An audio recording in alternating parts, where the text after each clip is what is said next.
Slacktail Squad, assemble.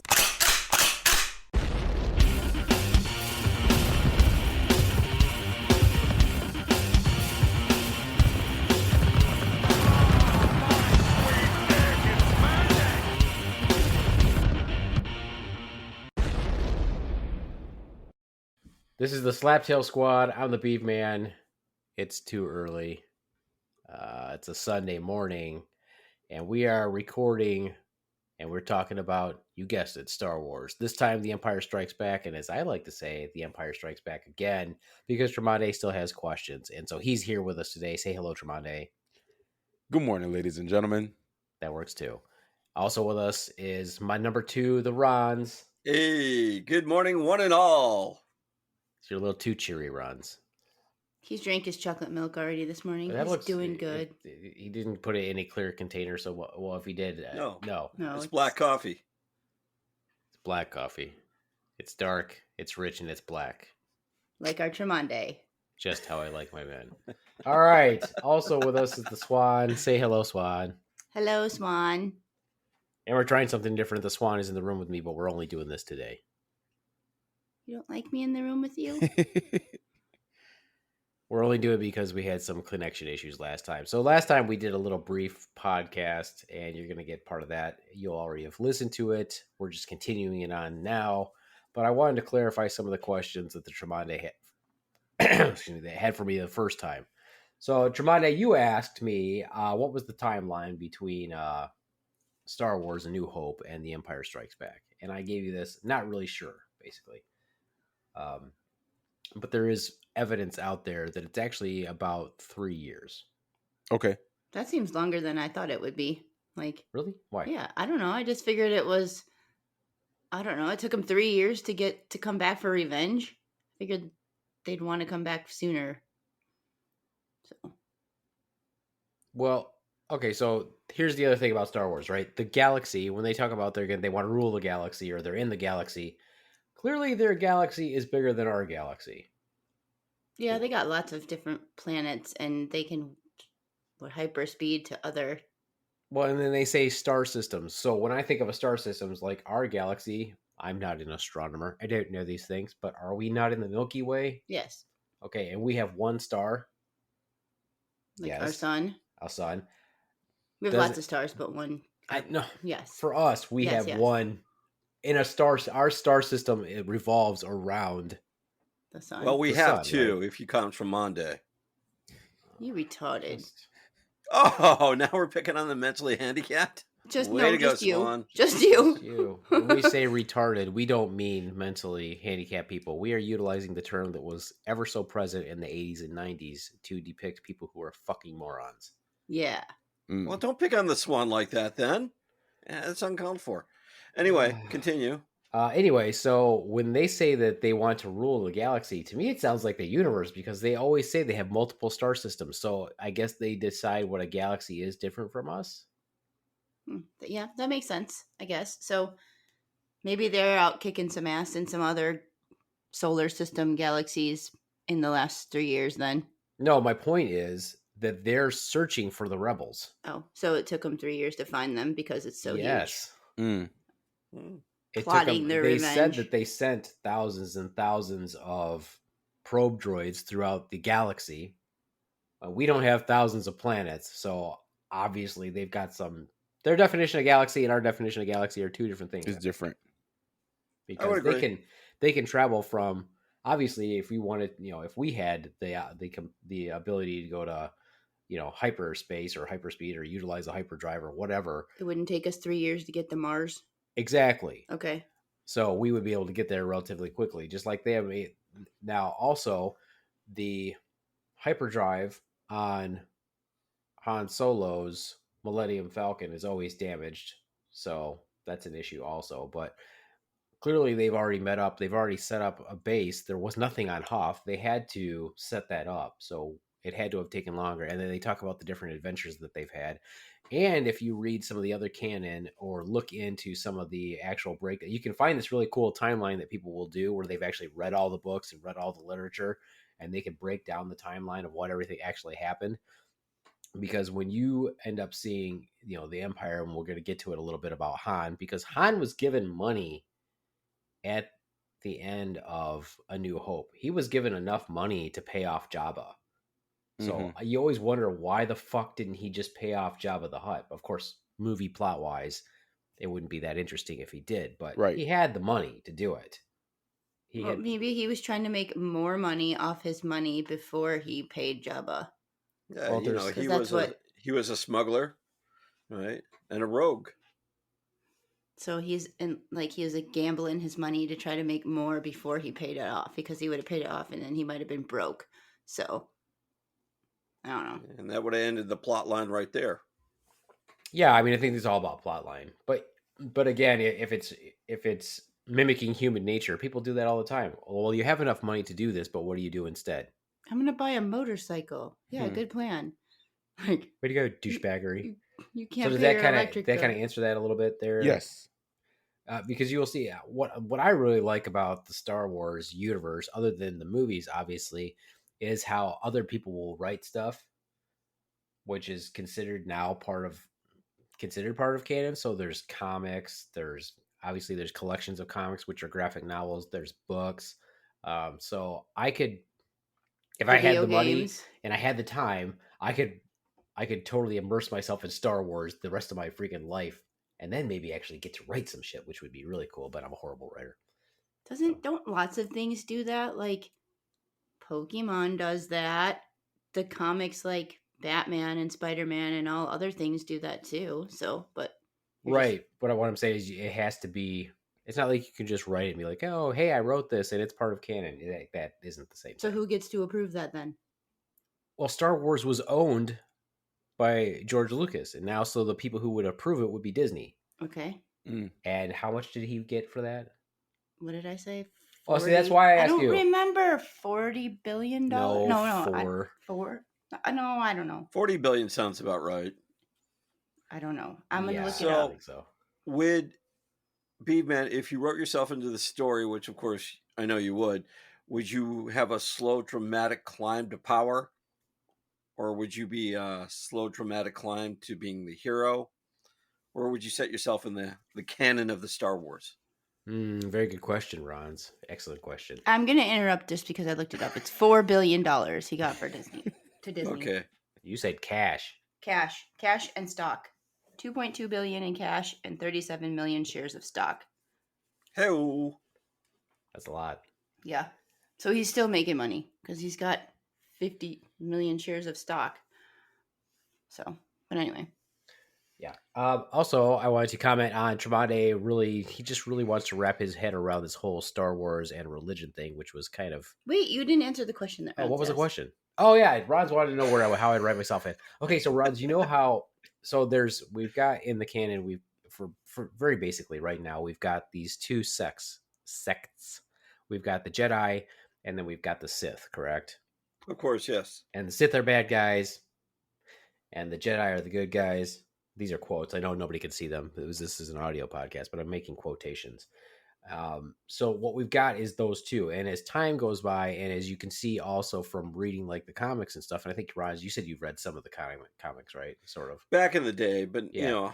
And there's other people that are kind of trained a little bit. For example, the Crimson Guard, you'll see them in Return of the Jedi. I don't think we see them in Empire. I don't remember seeing them at all. Crimson Guard are the Emperor's own basically personal guard. Mm-hmm. And Darth Vader is like their trainer. He like teaches them. So that's why they're kind of badasses. So you can see that other people are allowed to learn some of these ways. So it's not just those two. And then later movies, we'll see like the Knights of Ren and all this other stuff. So there's people that are force sensitive that can utilize the force. There's different sects and such and such. And then they even break it down to what color people's lightsabers are. So if I was going to write myself in, I would be like this hybrid, because I think that really that's what Luke is. And Andy kind of referenced this also. Luke is like this hybrid. He's not really, he's a Jedi, but he's like better than being a Jedi. And he's emotional also, but he's able to contain his emotions and utilize his emotions. So he's better than the Sith. He doesn't walk down the dark path. So I think that's what I would be. I would be like this some sort of hybrid, but I would still like to be, and you can't really say that the Empire's evil because there's some things that they do that are good. There's a lot of things that they do that are good.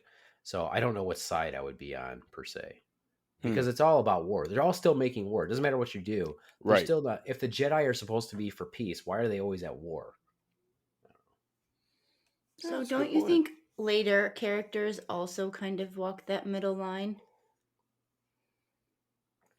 Yeah. Well, I mean, Like for Kylo Ren and yeah. Rey, Mhm. because Yeah. they kind of both have some good and bad. Kylo Ren's not a Sith.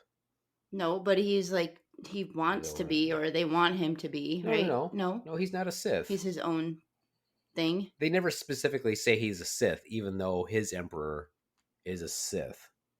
Okay. But he's quote Kylo Ren. He's a Knight of Ren, and his guys that follow him are Knights of Ren. So he's like his own thing. I think.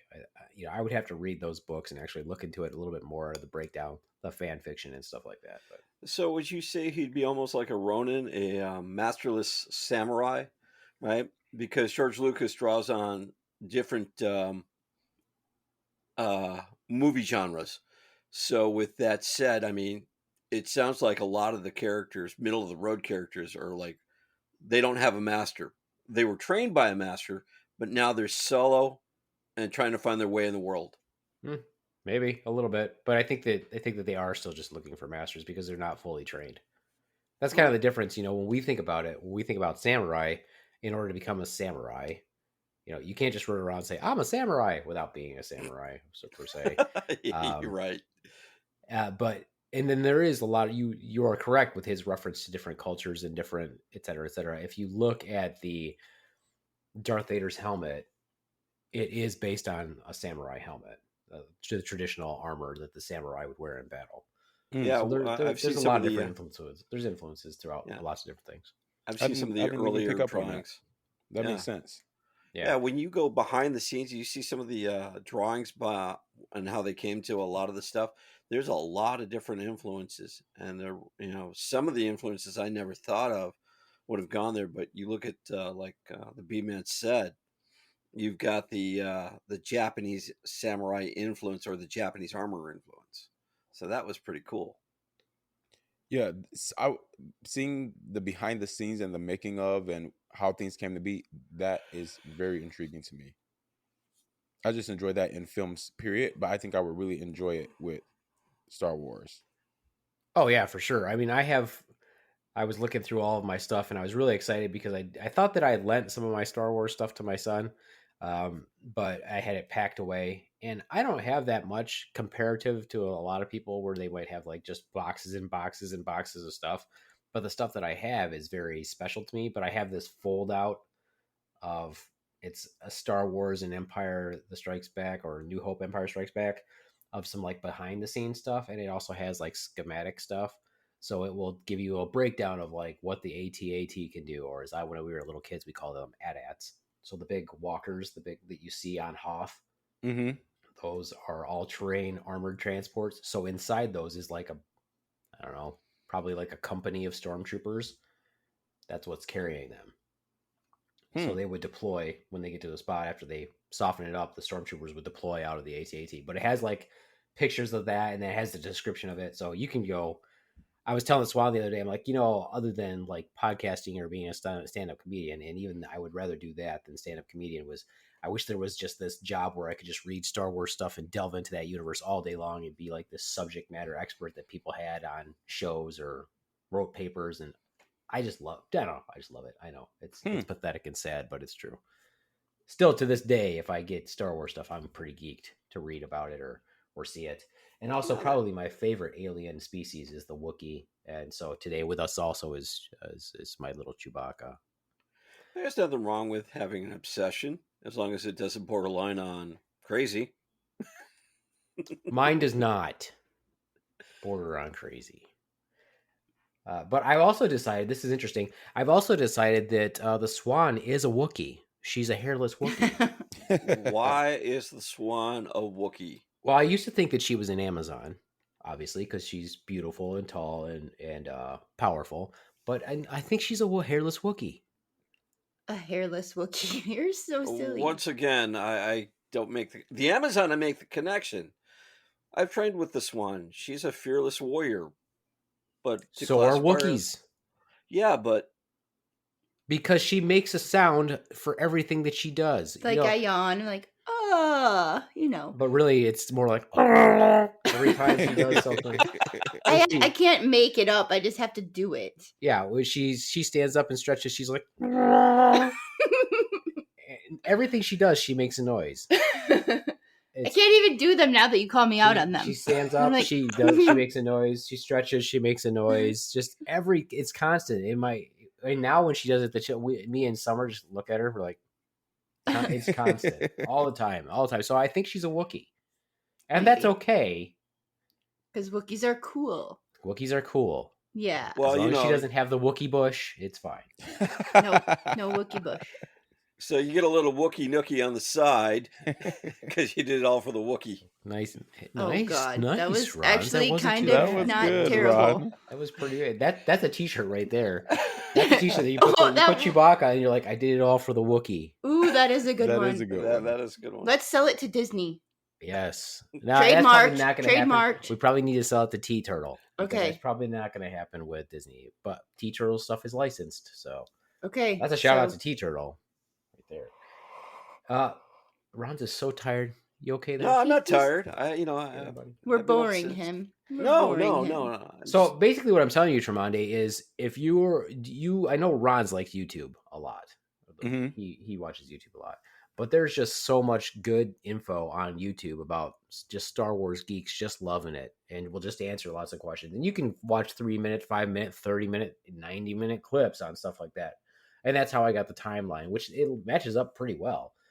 The other thing is you asked about religion, and I said, well, there's no real mention of it per se. There's slight nods to it in these first two movies, but there really is a big kind of nod to it in the third movie, which is, episode 6, which is Return of the Jedi, which you'll end up watching next. Mhm. So there are millions of religions throughout the galaxy. And so a lot of people have the question, well, is being Sith a religion? Is Jediism a religion? And we really don't know per se, but there is those, like I said, there's the comments where Moff Tarkin says, you're the last of that religion when he's talking to Darth Vader. And of course, a lot of their aspects are, of course, cultish, which are usually mostly based on some sort of religious aspect. But there's millions of religions throughout the galaxy. And apparently, eventually, when you watch like the Clone Wars or Rebels, if you do that, there are times throughout that, and I haven't seen them, where they actually ban being a Jedi as this kind of subversive religion. So people are allowed to practice a belief in the Force under the rule of the Empire, but the Empire just established its own, quote, religion, sort of like a galactic religion. So really, when you look at this, even though later on you're going to see they'll talk about kind of the prophecies, and they talk about prophecies, you won't really see that so much. They kind of hint at it a little bit right now, but later on when they talk about prophecies, you're like, well, that's obviously some sort of religious based thing also. Right. But there's prophecies on the good side and prophecies on the bad side. And the prophecies on the, quote, bad side is really interesting because most of it talks about this coming back of the Emperor. You see him briefly in The Empire Strikes Back, mostly kind of like he's almost like Jesus. Mm-hmm. But he's not. He's the bad He's Jesus. the bad guy. So you're like, why would we want him to? But that's kind of his prophecy. So you're wondering, like, so is this a bust on Christianity in some subtle way or some unconscious way? I always thought it was like a military breakdown, but I guess it's both, right? Like they had their own military system and like the top leader and then all of the people under them, like Darth Vader was like I don't know, not a general, but like his person was like the top general, and then he was like the captain or whatever. Well, Darth Vader is in charge of all the military. Okay. So he doesn't have a rank. He's in charge of everything. And above him is the Emperor. So if the Emperor doesn't like what Darth Vader does, he's still going to say, hey, don't do this. But Darth Vader is in charge of all Imperial forces. Okay. All of them, yeah. Yeah. So that's why it's a little weird that Moff Tarkin tells Darth Vader to release that guy. Because if Darth Vader wanted to kill him, he was like, yeah, I don't have to release him. Squeeze him. Maybe he was just trying to keep him under control. Probably. Like, He's probably just trying to rein him in. yeah. Or he says, "I will tell your father." In this case being the emperor. It's like, you do bad, I'll go straight to the emperor, release him. Don't confuse Tremondae because it's not his dad. It's not his dad, Tremondae. Okay. No, yeah, I understand that. But yeah, even with this one, and I went into this second part of it like, okay, no religion, no religion, no religion, and then I got to the part when Luke was trying to be one with the Force, and he He was was trying to bring water to he was trying to turn water into wine, or no? yeah, that part. And he was like had Yoda trying to balance Yoda on top of his feet while he was on a handstand and pull things out of the water and all that. And there was a line when Luke said, "I don't believe," and then Yoda came back and said, "That's where you fail." And so like that was like, I'm like, okay, now is that speaking on faith? And not saying that it has to fit under a specific religion. I mean, that can just be a characteristic or a belief of just like in general, like tell people to believe in something. Mhm. And so yeah, that stuck out to me during that scene. Yeah. Well, I think like you said, it's obvious that there are religious undertones, but I would take that a little bit further and say it's not so much that there are religious undertones. I would say that there are spiritual undertones. Okay. That's what I would say. Yes, that's a good way to put it. So and that appeals, and again, you're appealing to an audience. Yep. So how do you appeal to an audience? Well, there's this rant that Yoda goes through that I think is one of my favorite rants, is where he's talking about the Force. He's like, it's between you, it's between me, this tree, this rock, between all things. And then he talks about how, we are, I don't know, I can't remember the word, where it's basically saying that we're beings of light, or whether we're not this shell. So yeah, there's a whole kinds of talk about spirituality. And it's like you said, when they strike down Ben Kenobi, he goes somewhere else. Well, he becomes one with the Force. And I think Ron's and I have had a lot of conversations about this also, where we're like, well, we know one thing for sure, that when we die, even if we don't go to heaven, which is what I believe or whatever, we know one thing for sure, that our energy becomes one with the universe. It's like an existentialism, if I get that word. I'm sorry, early in the morning. Existentialism. We gotcha. Yeah, where where you believe, Existentialism? where you don't believe in religion, but you believe there's a greater good, a greater power, a greater force for that matter. Right? Or they're just keeping it kind of generic. So if you do believe in religion, you can put it to whatever religion you want. Or if you don't, you can believe it's something.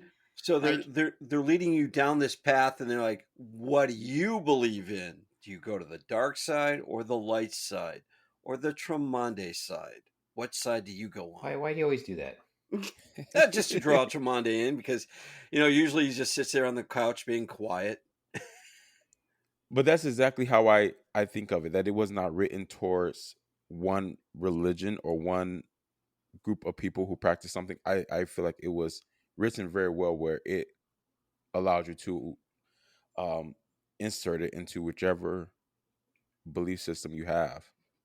I mean, that's pretty good writing, because it still stands the test of time 40 years later. So it's generic enough. It's not saying it's from 1970. Yeah. There's no real, like, you could make it in the 3000s or the whatever. Which, again, it goes back to what I said about story writing and storytelling. George Lucas knows how to tell a story that will appeal to people for a really long time. Whether the movies themselves still stand the test of time, the canon continues. So there's a possibility. I was thinking about this the other day, how crazy it is that maybe you could take us 2,000 years from now, and Star Wars could actually be the basis of religion. If this whole thing was wiped out, if there was this massive crash of society, but the only thing that they found was, writings about Star Wars, the first 3 books of George Lucas. That's what the new society is going to read and think it's our Bible or our manuscript. And at that point, Beaveman, you could insert yourself somewhere in one of those lost books in the canon, and it's like, at some point 2,000 years from now, I can insert myself. Well, no, you do it now so that the future people can That's what read I'm saying is you write your yourself into the canon right now, so when archaeologists find your book, your place, they're like, "Oh, we found the lost book of the Star Wars." But why would The I Beaveman. care? But why would I care? Because you would finally be one with the Force, and But people would try and but reach out to why you. would I care? Well, because maybe you decide I'd they're be going to dead. reach out to you. They're going to try to bring you back. I Like don't Yoda. want to come back. Just your Why would I want to come back? just the spirit of you, like Why Obi-Wan. would that? I Why- don't know. Who knows? Yeah. Maybe The- for and the coffee. reason I why- don't know. Well, that's the goofy thing though too, is you know how you can see Obi-Wan, he comes back and Yoda comes back or whatever. Sorry, Tremondae. And they're one with the Force and they can communicate with the rest of us. But it also means that they didn't go on. So they're like stuck in purgatory, just They hanging made out. the choice that they're really not. They really didn't go on beyond. Because apparently, eventually, that's what happens with. And this won't be a spoiler for the audience or anything, because you're not going to see this in the movies. You're only going to see this if you watch the extra stuff or if you read the literature, if you read stuff. But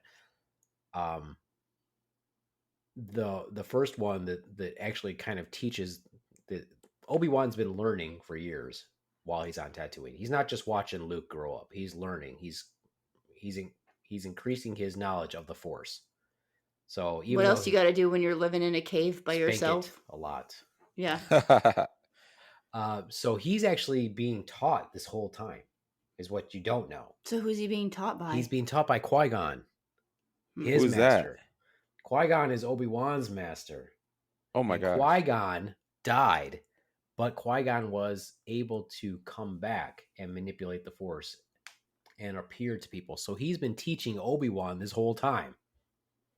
When Which is does really he make cool. an appearance? Yeah, we're getting a little ahead of you, so no. Well, these are it's kind of only- spoiler alerts. Yeah, well, it's not really, like I said, it's not really a spoiler because you won't know that Obi-Wan's being taught by Qui-Gon unless you watch like the Clone Wars. I think it's in the Clone Wars that they mention it, and also I think in the first 3 books, where they're talking about what Obi-Wan's been doing on Tatooine. I think it's on there also, those are really good books. There's 3 of them. There's one about Darth Vader. There's one about Luke Skywalker that tells a little bit about what happened with him and Obi-Wan. They're very short reads. I would let you borrow them, Tremondae, but then I wouldn't get them back for like 3 years. So do they mourn death in Star Wars? Yes. Yes. I'm not going to spoil the next movie, but yeah, they mourn death and they also celebrate death. Okay. So So there are like Ron said, there's more nods to everything, and you would actually have to read like the book, or you'd have to read the scripts also, where there's little mentions of it. For example, there's a spot where in the book where Princess Leia is worried about, I can't remember if it's Han or Luke, or I think it was them when they were trapped on Hoth when Han went out to find Luke. Mhm. And it says in the book that Princess Leia says a prayer in her mind. So there's mentions of things like that, and they do mourn their death. Like if there's stuff also in the book where Luke is, sad that he's lost his friends when they attack the Death Star in the Star Wars, because his lifelong friend, which they don't make him out to be a major character, but Biggs actually is a kind of a major character in Luke's life, and he dies, and Luke is upset about that, and all the friends that he's lost when they attack the Death Star, and all the friends that they lose when the Empire hits them on Hoth. So, but you don't see that in the movie so much. You just see his concern for like Leia and Han, stuff like that. When Obi-Wan died. Gotcha. So Billy D. Williams as Lando. Lando, the cool one. he was like so suave. Like that's exactly how I pictured Billy D. Williams showing up in this movie. I don't like him, and I think he's like dirty and plays both sides. Like he's like, He I'm does. friends with you guys. No, and, no, but, he does. I'm You're gonna exactly right, but he does for a reason. And so because he's a douche. and so that's my question. Like as I watch the second part as it went on, like I understood why Han didn't trust him, because like I saw how he flipped. Is there a backstory to that? Yeah, they mention it just a little bit, but you won't find it out too much unless you read the canon or unless you see the most recent movie, which is Solo. And that one's good because the person that they picked to play Lando Calrissian, or Billy D. Williams' character, is Donald Glover. And he's got Lando down. I mean, he's got him down perfectly. He is the perfect young Lando. Hmm. And I like Donald Glover a lot. He's really funny. Yeah. But yes, when he says, "What did you do to my ship?" That the Millennium Falcon Yeah. was Lando's ship, Right. and Han won it from him In a card game. in a card game. So we finally get to see the card game in the movie Solo and why he won it, because Lando's a cheater. I mean, Lando's a bad guy. I mean, he's an opportunist, but so is Han. So like Han says, he doesn't, he doesn't trust him.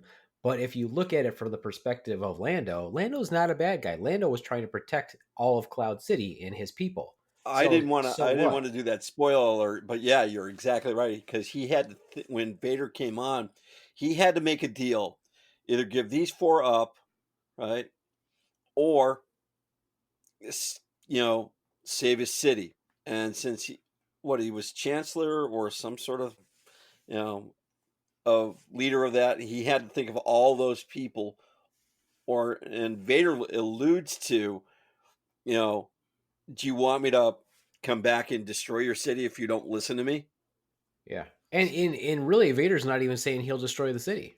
He said, "Pray I don't leave a garrison of stormtroopers here." Yeah. He wasn't saying he was going to destroy the city, but they weren't under the Empire wasn't taxing them. They weren't part of the guild, all this stuff. So he's just saying, basically, he's like, "Well, you're doing pretty well right now. You want me to make you not do really well?" He wasn't saying he was going to kill them all. So again, was the Empire that bad? Because they did bring order to the galaxy. People had jobs, et cetera, et cetera. So, but the rebels were trying to destroy everything. And, once you see The Mandalorian, there's people that will say, was the Empire that bad? Under the Empire, we had this. Now we don't have that, et cetera, et cetera. So I don't know. So he was still acting very diplomatically, and Lando's saving all these people. Yeah, we hate him because of him betraying them, but he's only betraying 3 people and a droid. So to save hundreds of people and to save a city. Well, 3 people, 2 droids, and a Wookiee. No, right. He was betraying Han, Leia, Chewbacca, I was saying as a people, and C-3PO. And Luke. They weren't there yet. Oh. Luke was still... I mean... with Yoda, you're right. And... I jumped ahead. You're right. And really, what does he owe to Han? He doesn't owe anything to Han. They weren't, like, tight friends. So who cares? He doesn't know Leia. And who cares about C-3PO? C-3PO is dumb. If anything, if you wonder if the biggest anger that you have for me anyway, for betraying anybody, is why would you betray Chewbacca? Chewbacca's done nothing to anybody other than like his enemies that he's killed, but Chewbacca never did anything to Lando. Well, and he knew Chewbacca, and he knew Chewbacca, so I was like, yeah. Well, it's also guilt by association. It's like, well, you're his friend, so you probably got his back. So if I take him out, you'll take me out. So I better take both of you out. Yeah, true. So what are the questions I was left like really confused. I'm like, okay, do I trust this guy? Do I not trust this guy? Because he flip-flopped quite a bit in just that short amount of time. You were right. You said like that the rest of the movie was going to go by pretty quick, and it did. But he flip-flopped so much. I'm just like, dude, like, pick a side and stay there. But so did Han Solo in like the first movie. He was like, I'm gonna stay. I'm not gonna stay. I'm gonna. Yeah, but he never flipped to be on the Empire's side. He was never on the Empire's side. But he was for himself over the people. But then he came back. So I mean. Yeah, isn't that what you do though? Yeah, why not? Doesn't everybody do that? Doesn't everybody do that? I mean, everybody wants to get. Yeah, Swan on the podcast. We've literally heard you flip from the Beaveman side to my side. You go to whoever's winning. Does she flip to your side? Does anyone flip? I defend him sometimes. Yeah, so I don't know if I'm necessarily really on your side, but I'll defend you sometimes. See, there we go. And then of course you use that when they all go in for that dinner, and your hand raises, Beaveman deflecting, all my comments like, "Won't you join us?" And it's like, okay, I've lost. Yeah, the one other thing I always wondered about that was when they go in there is, do they actually join him for refreshments? Because it's all set up. I mean, because if you catch me, I'd be like, all right, well, I'm gonna eat. Then Yeah, why not? I'm gonna get hammered and Yeah, they don't really have a lot of time to eat or all that on other things, so you might as well take advantage of that. yeah, Yeah. and you never see anybody shitting until the Mandalorian. So Mm. I never looked at it. I feel like lots of movies didn't use the bathroom at that time either, like just that time frame Yeah. period. Yeah, That's more recent. That's more recent where they let people use the bathroom in movies. that it's those little details you miss. Where are the bathrooms on those stations? Where are they? yeah, and how does Vader shit? Because I'm pretty sure he's got a colostomy. Gross. Well, his suit recycles the fluids. As far as the excrement, I don't know. Tromondae's grossed Yeah. out. Next It's question. very easy. Next to gross him question. on, Maybe he has one of those flaps in the back that we can't see underneath the cape. That kind Like- That's what the like- cape's for. like with the buttons on it, like a kid with like the old days with the sleeper suit. Yeah, Yeah, I want some pajamas like that. If I I'm find sure some, you do. I'm with a buying butt them. flap. Yes. They make It's them. okay. Yeah, The Easy onesies have them. access. Yeah. So, do you think that in writing this, like, he was ahead of his time in like how he utilized technology in the film?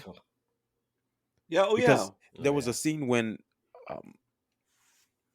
I always just want to call him Billy D. Williams, when he came in and Lando. Lando, he was like Cool one. tapping on his watch, and I'm like, okay, is he communicating something? I'm like, do they have Bluetooth already? He invented the Apple Watch. Yeah, There you go.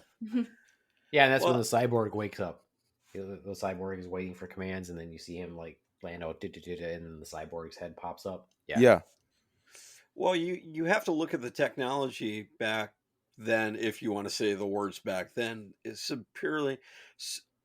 I'll just use short words. I can't say long words.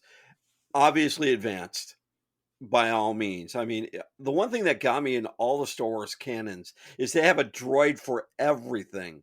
No battlefield is ever the same with the same amount of droids, right? So it's like they're flying droids, and when they're doing a space battle, they have so many different droids. You can't keep track of them unless you do go back and, like the Beaveman said, you buy every book on every Star Wars genre because they can just see that.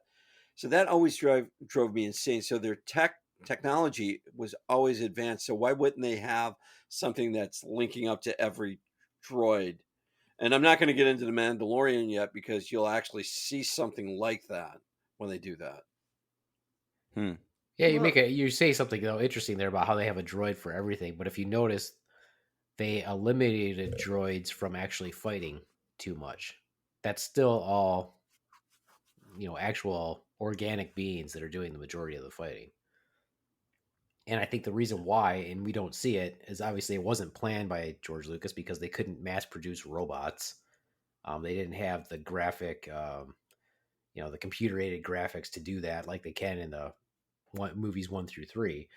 But so it was obviously out of necessity, but they don't use droids to fight so much and that's also why they got away from using clones so much, is because of the Clone Wars and the problems with the clones and the problems with droids, battle droids. And so now they just go and take kids when they're little and put them in the Imperial Army or whatever. So Because they don't trust droids, like how they bring it up that a lot of it's them easy don't. to knock out an entire droid battalion or platoon if you take out the command ship or if you take out stuff like that. They have no signal. There is in one of the movies, they actually do that by accident. So it's a spoiler. I'm not going to tell you which one though, but they actually do that in one of the movies. Also, I'm saying that's why droids are not efficient in that respect. Obviously, they're going to get better over time. But you were talking about fueling and stuff like that at one point. Mm-hmm. And you don't see that too much, except you do see that they have to charge. R2 has to get charged up. I was going to bring that up, like how he plugs in. So just bring it up then. Why Well, don't you just bring it up? well, because I didn't want to interrupt. You notice she always does that. She's like, I'll talk about something. She's like, I was gonna bring that up. I'm like, then just What? fucking bring it up. So, have you ever noticed that R2D2? How does he get charged up anyway? I mean, He plugs himself into the wall, like the computer socket, and he So can when- like to when he's open the looking for- doors and doing all that stuff. That's All right, not how so he when- charges himself, but yeah. Well, when he's looking for what level they're on, and if they're in the garbage compactor, is he actually charging himself up like that too, as well?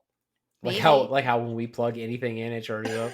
Yeah, maybe. And then he's accessing their like computer schematics of the ship and all that. No, there's actually a scene in in The Empire Strikes Back where R2 plugs in and then he gets zapped. And they don't really explain what happens, and you can't really tell from the movie like it's anything important. What he's doing is he's plugging into a port to try to find out information. He plugs into the wrong port. He actually plugs into a power port that he's not compatible with, and it zaps him.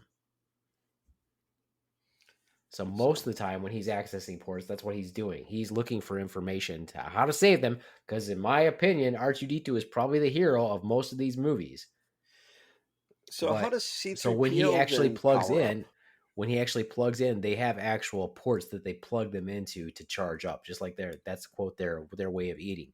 So when you see on The Empire Strikes Back when they're on Dagobah and Luke plugs him in, he's got a little fusion charger. That's what he's plugging into R2-D2 to power him up. We never see C3PO charge up though. No, we see him power down. Yeah, I was gonna say they Yeah. turn him off and stuff. Yeah. So I'm not sure how he powers it. He could be solar. I don't know. Maybe I was gonna say maybe he recharges himself if he can go to sleep, like a Prius. Oh, Yeah. once again, a Prius could be an advancement from Star Wars. But Yeah. here's how advanced George Lucas was when he wrote this and how detailed he was. In the book, it says that he's charging up R2 on Hoth, on Dagobah rather, and it's a fusion. He literally says fusion. I can't remember what he calls it, like a fusion generator or something like that. So that's what level of scientific research Lucas did to make this, because you're like, well, fusion, that means that it's continuously renewable energy. Mm-hmm. So it's not like combustion, like gas or anything like that. He doesn't need a power plant to charge up because he's just got a fusion generator. So it's always going to have energy. That's insane that he put that much thought into it. Yeah. Wow. And this is why it's better than all the other. This is why science fiction wise, comparatively, it's better than everything else that was out at the time and anything that came after. Because he put so much detail into everything. You can't see any flaws in anything that he filmed that make you think that this is modern times. It's all sci-fi. Mm-hmm. Everything looks really good. And even the puppets are good for that time. The only thing that I would say maybe looks a little bit off is the Tauntaun movement. But they did build large-scale puppet Tauntauns. Even the potatoes they use in the asteroid field look like asteroids. Cricket sound. Yeah, yeah. Did you know that they use potatoes? Did you know you're a potato? Oh, thank you. I appreciate that. See, when I'm like, well, as long as we're throwing out trivia and how well the movie was made, how you don't notice these things, I didn't know they used potatoes. And then when you look back, wow, they used a lot of little stuff here. And it's like, but no one cares. But when the Beaveman speaks, you better care. So did they say that they used potatoes? Yes, they did. So Right. what was George Lucas's background then? Was it like science, or where did, like, he's a writer obviously, but so where did he get all this like knowledge for Well, technology as and the science? as the B-Man stated, he drew from different genres. Yeah, He different read genres. the book. He read the book that I was telling you guys about. How to write a book. Yeah, Or it's called How to Write a Well- Book. It's How to called Write a Book. It's called like A Hero with 100 Faces or A Hero with 1,000 Faces. He read that book, and he's he likes history. So a lot of the stuff he pulled from, there's like I said, there's like this $300 book that talks about how there's relationship between Star Wars and events throughout history also. When you look at some of George Lucas's other movies, like Indiana You don't want Jones, to. right? You see the details he puts into these Is that movies. a George Lucas movie? I thought it was Steven Spielberg and George Well, they're not the Lucas. same person. Well, I George think Lucas George and Steven Spielberg are not the same person. They They're both are not? bajillionaires, They're not. but bajillionaires. bajillionaires. But yeah, I mean, okay, I'll do a little more research on that. But he puts a lot of research into the details, as the B-Man said. I mean, if you're going to write a movie or write a script or whatever, yeah, you can pound one out in about 2 weeks and make it work. But if you want it to be a rock Okay, you do solid that. script, You Yeah, do go that, ahead. We're Ron. waiting. Let's Go see ahead. your movie No, script. One, you I'm- got 2 weeks. Go. I'm not that good. But if you're gonna, if you're gonna do it rock solid, you're gonna do rewrites. You're gonna do the research. I mean, some of the inspiration that he And did, that will take 3 weeks. that'll take at least 3. But a lot of the stuff that he does is like how he comes up with the Wookiee. I think was from his dog, right? And how I hit the mic, sorry. And how you do stuff like the fusion stuff. So, I mean, Yeah. For Yeah, go some ahead. reason, everybody makes George Lucas and Steven Spielberg interchangeable, but they are not the same person. They are friends. But Steven Spielberg directed Indiana Jones, not George Lucas. Hmm. What else you got, Tremonde? Duran is looking it up. He is. He can't. He wants to be wrong. He wants to admit he's wrong. So, random question: were only men cast as stormtroopers? I would assume so. But I mean, Don't not you in the think? later movies. Hmm. I think they thought they tried to get people all with similar heights so they looked Yeah, army like.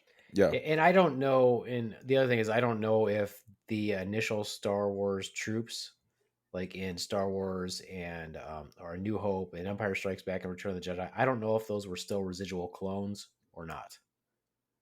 I don't know. I'm sure it's mentioned somewhere, but if they're all still clones, then they're all going to be men of the same height. I'm not sure. Gotcha. They don't mention them getting rid of the clones or not using clones anymore until the most recent trilogy. So who are they a clone of? Ooh. Jango Fett. Oh. Boba Okay. Fett is a clone. Oh. So all of the stormtroopers are clones of Jango Fett. Mhm. In, That's why they're in the kinda original janky. movies. Okay. I don't That's why they're kind of janky. And Raiders of the Lost Ark, 1981, co-writer, executive producer, second unit, director, George Lucas. Okay. He's still not the director. And what does co-writer mean? I like this sentence here. Executive producer means thank you for giving me money off of this movie. You can put your name on the script. Yeah. Yeah. But no, they're friends. So if you want to find an interesting story, Oh, yeah. you can go find that story about where George Lucas goes to Steven Spielberg and says, I'm not sure how I'm doing on this movie. I'm not sure what I'm going to do. And they make some friends deal between them about how, well, if this becomes successful, I'll give you this or you give me that. Or there's some little exchange that they talk about between friends. Yeah. Some movies are like that where they have different directors. I think Sin City was one of them where they had Quentin Not Tarantino important. come Nobody in. cares. What's that? I say not important. Nobody cares. Okay, moving on. But having different directors for different segments actually adds to the plot and the dynamic storytelling. Yeah, sure. I mean, if you watch The Mandalorian, almost every episode is directed by somebody else. Not almost every episode. There's quite a few that are done by different directors. Well, I mean, that's pretty obvious that you should. Like, you need somebody who knows how to direct fights if you're going to have a fight scene. It doesn't make any choreograph. sense to You have. a choreographer that does that. So, The director is the whole vision of over everything. yeah. And then I think where it gets different really crazy is when they have too many different writers that have different writing styles that do different segments. And then they don't match. There's an episode. There's and Andy and I talked about this, and I think when we were talking about The Mandalorian, like there's an episode of The Mandalorian, and I'm like, this one is shit. I mean, it's not good compared to the other ones, and it's a different writer. And that was like the one that nothing happened, and it was just a waste of time. It was like when an hour. It was when they went to do the prison break. I'm like, this one is stupid. I'm like, this episode sucks. So I don't know. Yeah, a lot of the fans, including myself, it's like Are you? Yeah, I am. Are you a Star Wars fan? I am, but not as big as you. I really, you are you and Andy are, and soon to be Tremondae will probably outshine.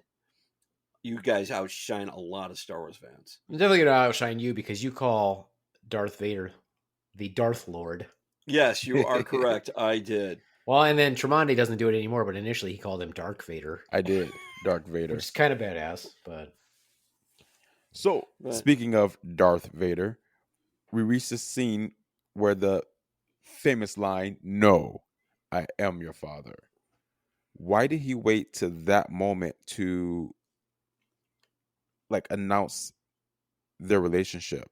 Oh, that's easy. Father's Day was coming up, and he wanted a gift. No, I think he didn't want to tell him. Like, he wanted him to choose his own path towards the darkness. He wanted to lead him there without saying, "Hey, I'm your dad, come join me."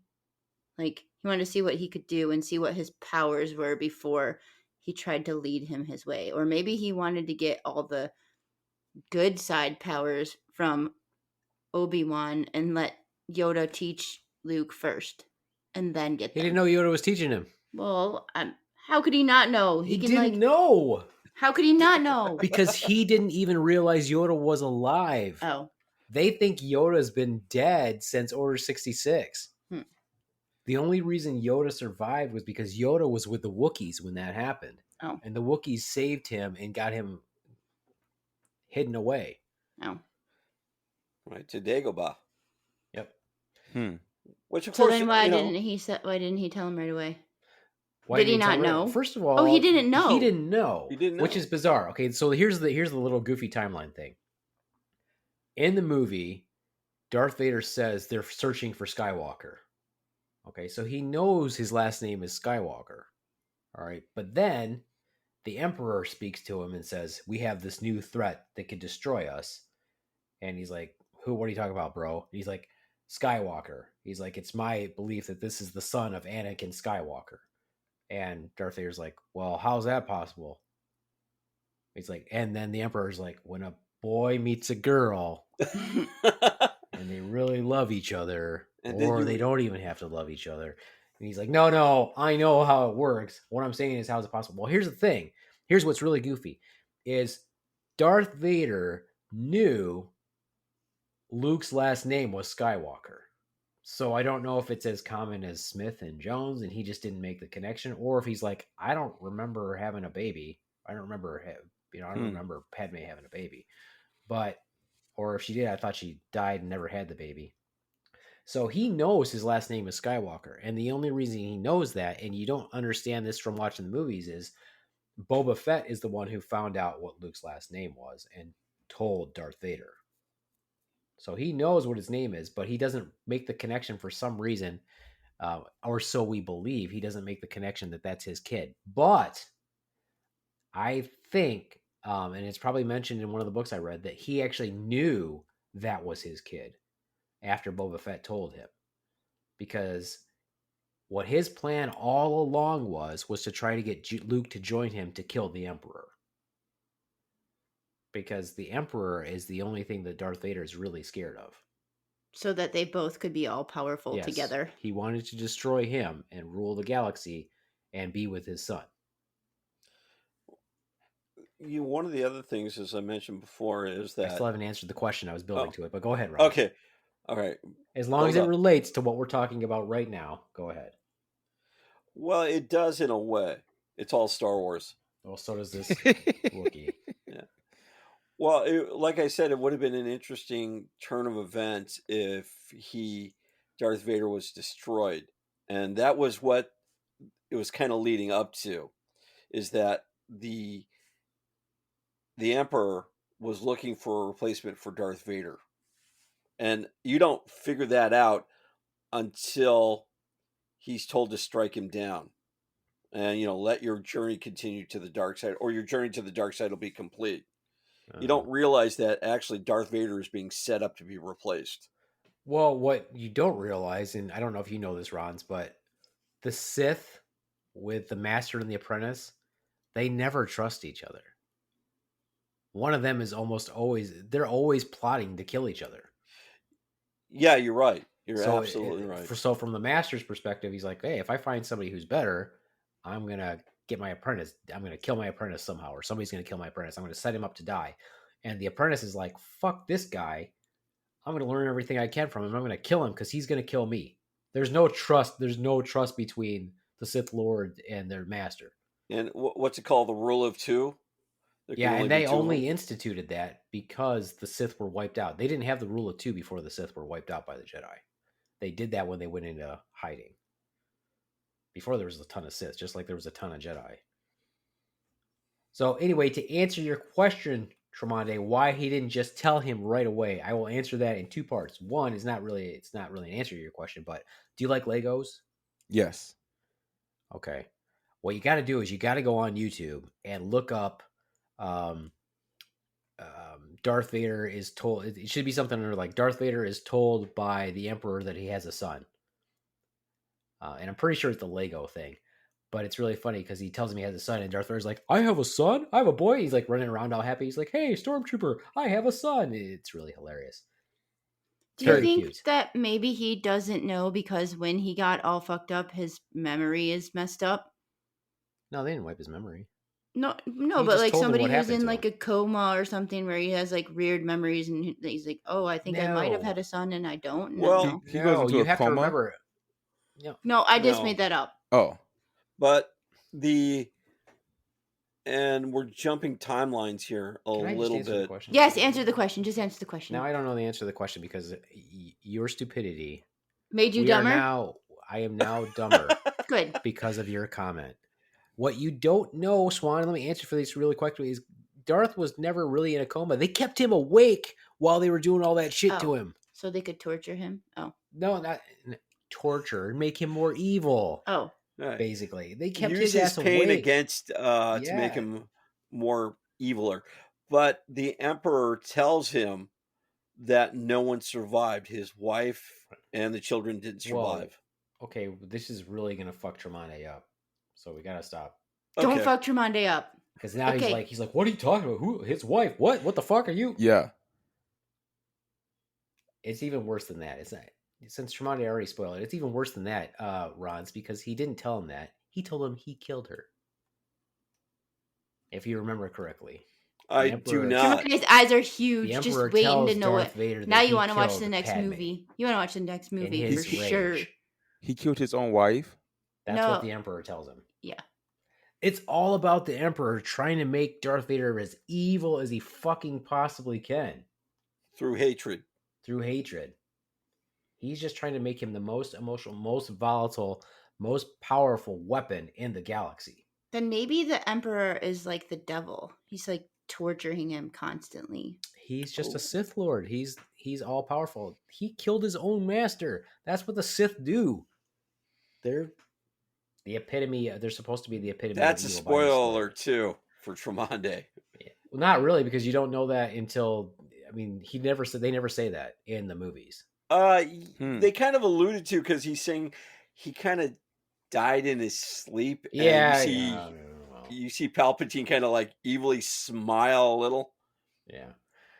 So now So here anyway, let me answer the question then. The answer to the question is kind of what by timeline, they're never together. How's he going to tell him? At what point in time in the movie are they together? Where he's like, Not until he doesn't the- like call him up. He's like, doop, doop, doop, doop, doop. Hey, yeah, now it's Vader. Was that a Yeah, I know Wookiee we're not ringtone? really on speaking terms, but and we don't really know each other. And I'm still a little irked at you that you blew up the Death Star. Nice shot, by the way. Heard you're a great pilot. By the way, I'm your dad. I'm doing this. Oh. You wouldn't even let me finish my phone call, Swan. Oh, sorry. Doing a fucking bit here, and you're just like, I'm your dad. All right. Well, thanks for fucking ruining it, No Swan. problem. No problem. They Oh, were that never was- together. At that what was point in good, time were though. they? What That point was were they good. together? That was a great jump I'm your scare, by dad. the way. That was a excellent jump scare. I'm watching this quietly, seeing where I'm your it's dad. going. You just, wow. I was building to a whole thing, and yeah. Yeah, Thanks- Swan thanks- ruined it. Go thanks, Swan. I had a whole Go Yeah. thing Swan. I was doing. You go. Just asinine. Just Sorry. just No. douchey. You want to rewind? I You wanna really start felt over? for. I really felt for. I didn't you feel for Luke though? Because didn't part of you really want him to go with Vader? Well, the canceled part of that was when he puts on Vader's helmet at the end and says, "Now I am Vader." So he actually follows in his father's footsteps, but they deleted that. Why would you? First of all, the helmet is in two pieces. So he would have looked like Rick Moranis if he'd have put the helmet on. Well, 'Cause yeah, the face is I not part of listen. the I helmet. understand He'd be that. like- I understand that. I understand. Boy, that is such a great look. Too bad we don't have people. All right, well, let me watching do you. it. Let me do it. No, go ahead, Swan and Ron. You just keep talking. Let me do it. Let me show you what it would look like. It's I feel like we getting can. better and better. Well, you Talk. know, usually when you see a movie, do you really want the bad guy to win? In some cases you do, and in some cases you don't. And it's an interesting take. But to who's see, the bad guy? Well, that also depends on your perspective. Do you think Luke Skywalker is? Oh, wow. I think Oh, you look boy. fantastic. You know, Aw. with that goofy Okay. face of yours, you should actually go out in public. And I'm pretty sure wherever you go, they'll go, "Oh, look, he's special." Just give him a little bit of. I'm Vader now. There we go. I think that would be great. It wouldn't be great because that thing would be so stinky. Yeah, that'd be And gross. it wouldn't fit because Vader's huge. No, if you yawn in the mic one more, at least mute your mic before you yawn, Ron's. You couldn't hear it. Yeah, you can. Yeah, you can. Ah. Maybe I was doing a Chewbacca sound. No, it's That's a combination of three sounds. Okay. So why not, instead of having that little battle with Luke, why not just say it before they start fighting? What's up, brother? I Maybe think he Luke's a wouldn't little believe angry. him. Luke's a little angry, first of all. Hmm. You know, but I think part of it is Vader has to reason with him somehow. And if you see that, Luke lights his lightsaber first. So I think Vader has to test him just a little bit to see how things are. But again, for me watching it, obviously when I was a kid, I was like, oh, Vader is the epitome of evil. And he's the scariest bad guy ever. And you don't want Luke to join him. But as time goes by, from reading all these things and watching the movies, and Vader is always like, he has this special place in my heart. But a lot of times now, if I watch the second movie, I'm like, he should have joined him. He would have brought order to the galaxy. Order to the galaxy would have come a lot faster if Luke would have just joined him and destroyed the Emperor. I mean, because what was Luke's end game anyway? What's everybody's end game? To destroy the Emperor. And thus have somebody, I mean, what is the point of destroying the Empire itself? There's no point in destroying the Empire. Take over the Empire, make it better, and the easiest way to do that is to eliminate that evil from the galaxy. The Emperor is the evil in the galaxy.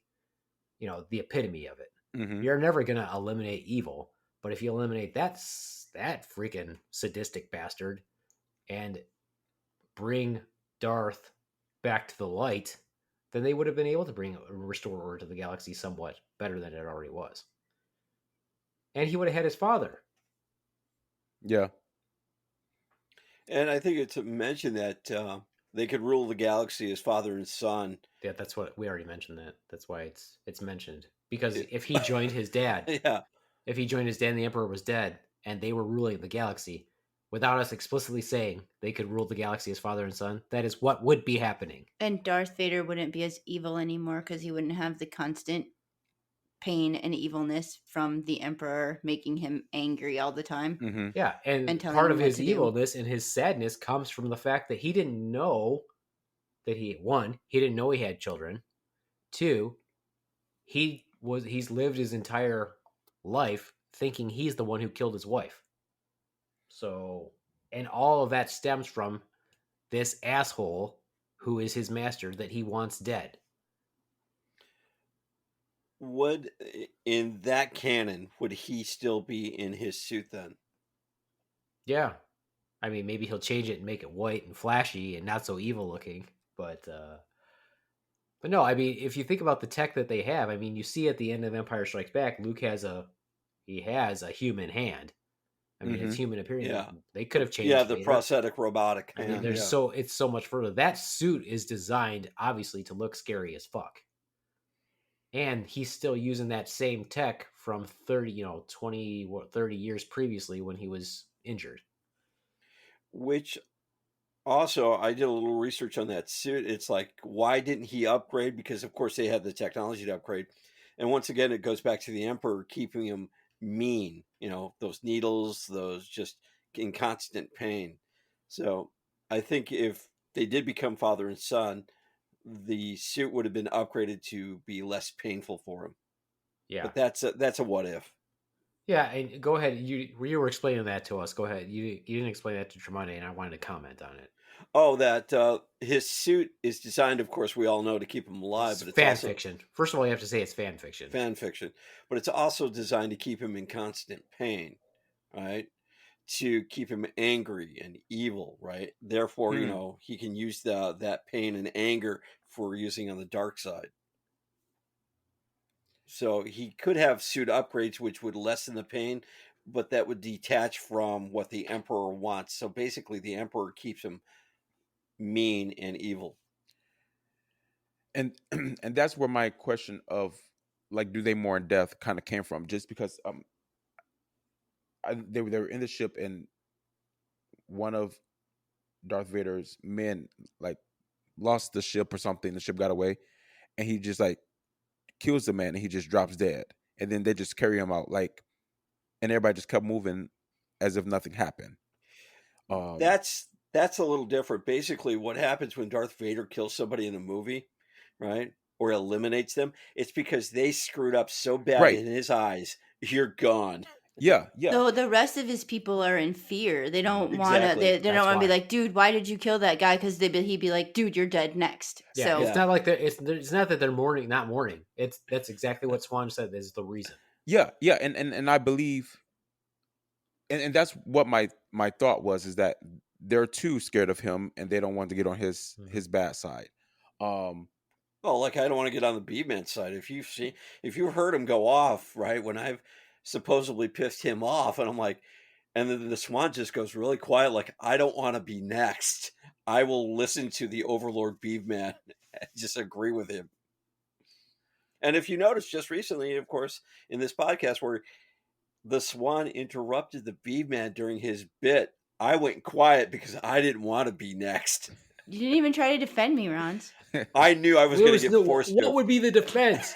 You couldn't wait. Once again, you couldn't just I fucking know. wait. It's part of my Obviously, I was charm. building to something, Yeah. and you had to freaking flap your gums. And you notice, Tremondae? You notice how quiet you went because you could be next. Well, no, I was actually like very intrigued in this phone call. Like, he was setting it up. Like, That's what I was really doing. good. I'm sorry I ruined it. I don't Like, I think was But really intrigued by it. I thought it was okay, but as the number 2, I did not want to be force choked and replaced.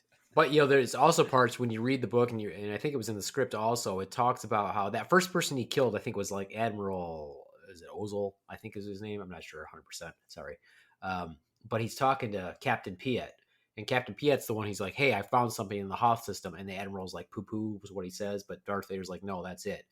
And then they come out of hyperspeed too fast, which alerted the rebels, and they were able to put up their shields. And so Vader was pissed. He's like, "You stupid motherfucker." And he says something like, "He's as clumsy as he is stupid." And then he pulls him up on the screen and chokes his ass out and kills him. Well, in the book, it says Captain Piet at the time is standing next to him while the Admiral gets choked out. And he's like horrified, obviously, that he's getting choked out. But at the same time, Vader's like, "You're now Admiral Piet." And in his head, he's like, "Oh, thank God I got promoted. But the same thing could happen to me." So he's, I don't think he was sad that the Admiral was dead because he was clearly a douche. But he's like, now I'm Admiral, but I can't fuck up because the same thing will happen to me. Right. So that's why they don't express anything when Vader does any of that shit, because they're like, "Oh, fuck, I don't want to die." Yeah. Oh, and I wanted to point out one more thing about the whole religion stuff, is that you will find out throughout the movies, and you have to really listen to it closely, but they will refer to the Jedi and Darth Vader as a sorcerer. Yeah, they actually don't they do that during the round table? Yeah, I think he says, "Don't try to scare us with your sorcerer ways," or some shit like that, or with your sorcery. But it's mentioned again later they say the same thing in the other movie. I can't remember which movie it is, but they kind of say that about the Jedi also. So there's a little nod also to mysticism, spirituality, or whatever, what have you. But that's apparently how they're kind of viewed throughout the gigantic galaxy. Like they're wizards or Like sorcerers. billions and billions of planets. Is it because And they star don't system- and understand stars because they and star can't systems. use the Force themselves? You know, and that's the other thing that gets me, and you'll find this out too, Tremonti, is that they can all communicate to each other. I mean, it's just outrageous. No matter what language, what species, they Yeah. all communicate. Yeah. Well, no, because they have to have C-3PO a lot of the time too. Okay. Which is funny that the C-3PO can communicate in over 6 million forms of communication, but couldn't understand what the Imperial probe droid was saying. Well, maybe that was his Achilles heel. It was the 6,000,001. He didn't get that. He didn't finish college. Maybe it was in code. It was like in secret code. It was in code. It was in Imperial code, but Yeah. still, like he So- still should have been able to recognize that it was an Imperial probe droid. It was Leia who said that it was an Imperial probe droid. So yeah. But what was your question? You had some question. What was your weird question that you had? I don't remember. You said that you had your own question, but you don't remember what it was. No, I don't remember. I should have wrote it down. Yeah, I should have wrote it down. I have to write everything down. I should have. I don't have a very good memory.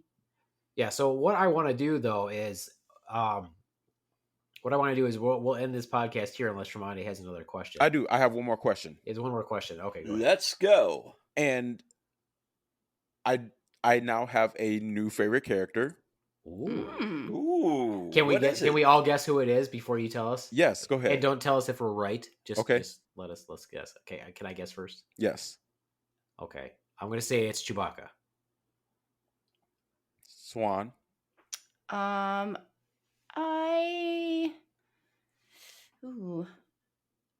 Or not. I don't know. I think Tremonde is gonna like R2D2. I got Rants. two of them, but one would probably be, I'll go with the Beaveman Chewbacca, and the other one would probably be, I don't know.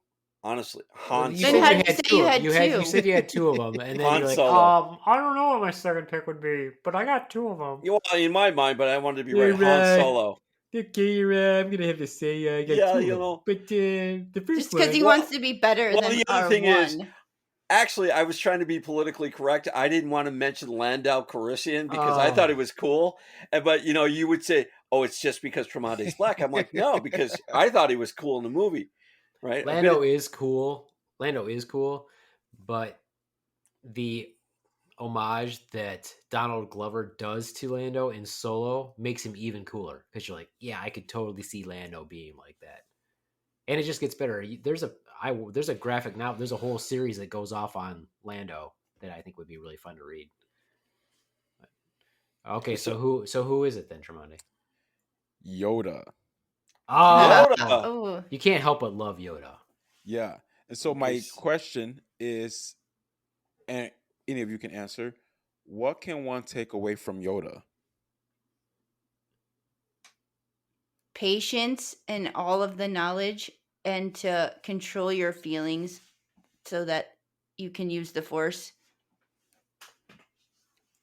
Anger Yoda, blinds you. So if you're angrily fighting, your enemy is already won. Yoda is Buddha. I can't believe it's not Buddha. He's like peaceful but yet powerful. Mm-hmm. He gets He angry a respects- little bit. But he gets He gets and you're angry saying at the Buddha stupidity, never got angry? but he The doesn't. Buddha had to live an entire life before he ascended to his philosophy of life and taught others. And he keeps being incarnated again over and over again. And he believes in the protection of all life. Okay. So Fair if Yoda is not the Buddha, then he's some sort of yogi on Earth that's, Or Yoda on Earth. well, he's not on Earth, but he's Yoda. So why is your Yoda your favorite? He has this sense of like controlling himself, um, and I've only seen him up to this point kind of just like have one emotion, or if you will, or he's just very like calm, and as the Swan said, he's patient and he's understanding, and I find him to be like the most deep. Like he seemed like when he speaks, you listen because yeah. what he's going to give you is going to be something so wise and so beneficial that you don't even realize how complex it is until you actually spend time with it. Like I feel like watching that speech, if I go back and watch it 10 times, I will probably get something different or a little more out of it each time by just listening to it. Mhm. And then a lot of things he was saying and parts of the movie, like it applies to life today. Oh yeah. Mhm. Yeah, do or do not, there is no try. Miyagi steals that line from him later. Yeah. Well, and Ah. he looks like old and wise, and just like you should trust him because he's been around for a while. He probably Yeah. knows. Yeah. Trained Jedi for 800 years. He reminds me of Splinter from The Teenage Ninja Mutant Turtles. Ninja Turtles. I bet if you go back and you read like the writer's idea of what they wanted Splinter to be like, I bet they're big Star Wars fans. Yeah. I can see that. I'll look into that. That would be cool. The one thing I didn't like about Yoda, and there's only one thing, is that, and you don't realize this until another part of the storyline in The Mandalorian, is that he went to Dagobah to hide, of course, but he upset the ecosystem there by eating the frogs and all the stuff around him. That's not Yoda. That's Ron. Grogu. They're Yeah, not but the same They're not the person. same no, person. but aren't they? Don't when they have the You know what? similar diets? First of all, just by you making that association, that's racist because you say that all of them look the same. Yeah, like why? No, maybe Yoda is a freaking vegetarian. And How do Yoda's you probably know? not. And Yoda's may not even be related to Grogu at all. We don't. They're know the that. same species when they have the But same. Yeah, what? but that But they doesn't don't- make it. So that does doesn't make me related to you. Does your dad eat whatever just because you're dad's- related? My dad's dead. I'm aware. My dad's My dead. dad's That's dead. what he always says. My dad's dead. I'll refer to him all the time. Like I he's remember not, what my but then- question was though. Was Okay. why didn't Okay, Luke, fair enough. if Luke and Yoda both, or Luke and Leia both can use the Force, why didn't they communicate to each other? That's not what your question was. What was my your question? was how was he able to communicate to Leia? Yeah. And why didn't he communicate to the others? Yeah. That was your question. Yeah, that was my And now question. you just changed I your messed up question. my question. Sorry. Thank you, Swan, for deflecting my Yoda No analogy. problem. No problem. So anyway, Can we just answer? Good pick, Tremonde. I love Yoda. Yeah. One of my favorite action figures, and I wish I still had it, was the miniature Yoda. He was so cute. so cute. And then I used to have this Star Wars Play-Doh set, and I had the Yoda one. It was so I had like at any given time I'd have like 10 to 15 little Play-Doh Yodas in my room. Really? Freaking sweet. I love Yoda so much. Yes, and you can actually see by watching the movies. And again, I go back to that phrase in the book where Darth Vader tells Moff Tarkin that Obi-Wan was the greatest Jedi. Do you think so? After you've met Yoda? No, Yoda's Yoda's it. pretty badass. Yoda is a badass. He is the coolest.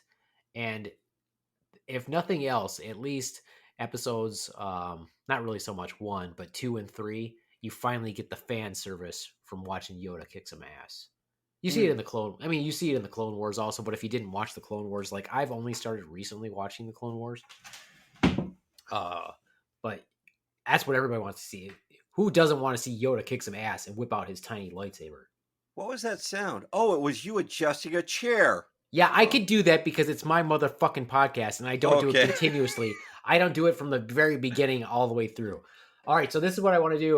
We're going to go ahead and end the podcast. The plan is, obviously, is to release this. And then in celebration of May 4th is to release our next part of the podcast, all about The Empire Strikes Back. And from then on, we'll continue to Return of the Jedi. Yes, May the 4th be with you. Slaptail Squad, assemble. All right, this is the Slaptail Squad, and I'm the Beaveman, and this is extra content coming to you on May 4th. So May the 4th be with you. And once again, we're talking about one of my most favorite subjects, Star Sex. Wars. No. We're not talking about sex, but Oh. and that was the swan piping in because she likes to ruin things as she pipes in, much like she did in the last podcast when I was doing my bit with a phone call with Darth Vader calling his son Luke Skywalker. Say hello, Swan. Hello, Swan. And also with us is my number 2, the Rons. Hey. You sound so enthusiastic. That's Well, not... no. I had to turn on my mic because I was actually going to do the homework you assigned me to do work, and I didn't want my damn chair creaking because it's your fucking podcast and you're allowed to creak. I am not. Wow, harsh. He just immediately drops an F-bomb in this family-oriented podcast. Yes. Oh, you didn't tell me it was a family-oriented podcast. Well, the It's word not. is, first of all, the word is oriented. It's not orientated. Why do so many people say orientated? Because Maybe because we're orientated that way. Because it's orientation, and there's an extra T in there. orient and orientate or is not the same thing. Okay, let's not get sidetracked. Let's stay focused on this particular podcast. You just want to stay focused because you're getting yelled at right now. No, because if we go off on a tangent, we're going to waste 15 minutes and then, and this is about Star Wars. It is about Star Wars. Anyway, as I was saying, it's one of my most favorite topics of all time. Also with us is the eloquent and the handsome Tromondae. Good morning, ladies and gentlemen. And Tromondae is once again pursuing his quest for all things Star Wars. Yes, so I just watched this little clip that you sent, and it's absolutely hilarious. It is absolutely hilarious. We do have to shout out to that clip. I originally said in the last podcast that I thought that it was Lego, but it's not Lego. But there is tons of Lego Star Wars stuff out there, Tremonti, that is just hilarious to watch also. Super cute. Nice. But this was from the good people at How It Should Have Ended, or HISHE. So what they do is they take movies and they animate them, and then they put in their How It Should Have Ended scenes. And we were watching one from the Empire Strikes Back, and part of it is Darth Vader is told by the Emperor that he has a son. So it's very funny, very cute. You guys should watch it. But Tremonti, I will caution you, do not watch any of them for the other movies. Only for Star Wars and The Empire Strikes Back, because it will ruin stuff for you. It will be more spoilers. And you have said that you do not want spoilers. Yes, I do not. I would love to see Darth Vader on Murray. Like, you are the father. Oh, right. He's like, that slut Padme, she was fucking everybody. That kid's going to come out green. It's going to come out hairy. Because there was that time on Hoth where she had that gangbang. And so who knows what they're going to come out as. Although she was never on Hoth that we know of. So we'll say on Naboo. She was on Naboo, getting busy. I don't know. So I do have a question from this one. Yes. At the end, Yoda is speaking to someone, and he says, maybe getting cut in half for no reason. You should not have. Oh, so he's talking to a red guy, red and black person? No, he's maybe getting... I know who that is, yeah. Oh, yeah. You won't really... There's a kind of a spoiler there. I guess they assume that you've seen Return of the Jedi. Because... Well, no, is he... I'll have to watch the card. Is that supposed to be Obi-Wan? I don't know. It doesn't say anyone's name. Well, if he's talking... they kind of flip back and forth. I'd have to watch it, because if he's talking to Obi-Wan, I guess that maybe he's saying that Darth Vader, when in the first movie in Star Wars A New Hope, or episode 4 rather, he gets cut by Darth Vader and he disappears. Maybe that's what he's talking about. Yeah, because he says... But I'd have to watch it, because I don't know which apparition he's talking to, because if he's talking to the other apparition that I think about, then he's spoiling... It is Obi-Wan. Oh, okay. If it's Obi-Wan, then that's what he's talking about. He didn't really get cut in half. I was going to say, he didn't really get cut in half. He just disappeared. You just don't see him. He disappears. Right. There's no body, so... Yeah, because he says... I mean, I guess he would have gotten cut in half if he didn't disappear. It just dawned on me that you are not the last trained Jedi. Yeah, if you remember what I told you from the first episode that we did on The Empire Strikes Back, was I said, pay attention to what Yoda says very carefully. Mm-hmm. And so the very last thing that Yoda says as Luke is taking off, when Obi-Wan says that boy was our last hope, Yoda says, no, there is another. And that's why, as fans, even as little kids, we're like, well, who's he talking about? And there was one person that popped into most people's minds on who he was talking about. And that will be revealed in Return of the Jedi. So when you saw that, when it came out, who did you think it was? The person that it turns out to be? Yes. So they did a good job of foreshadowing enough to where you caught on to that. If you're a huge fan Okay. and you hear things. So as a little kid, I would hear things from older people who really love Star Wars also, just in casual conversations, or you would find out stuff from school friends whose parents who maybe learned stuff about Star Wars or whatever.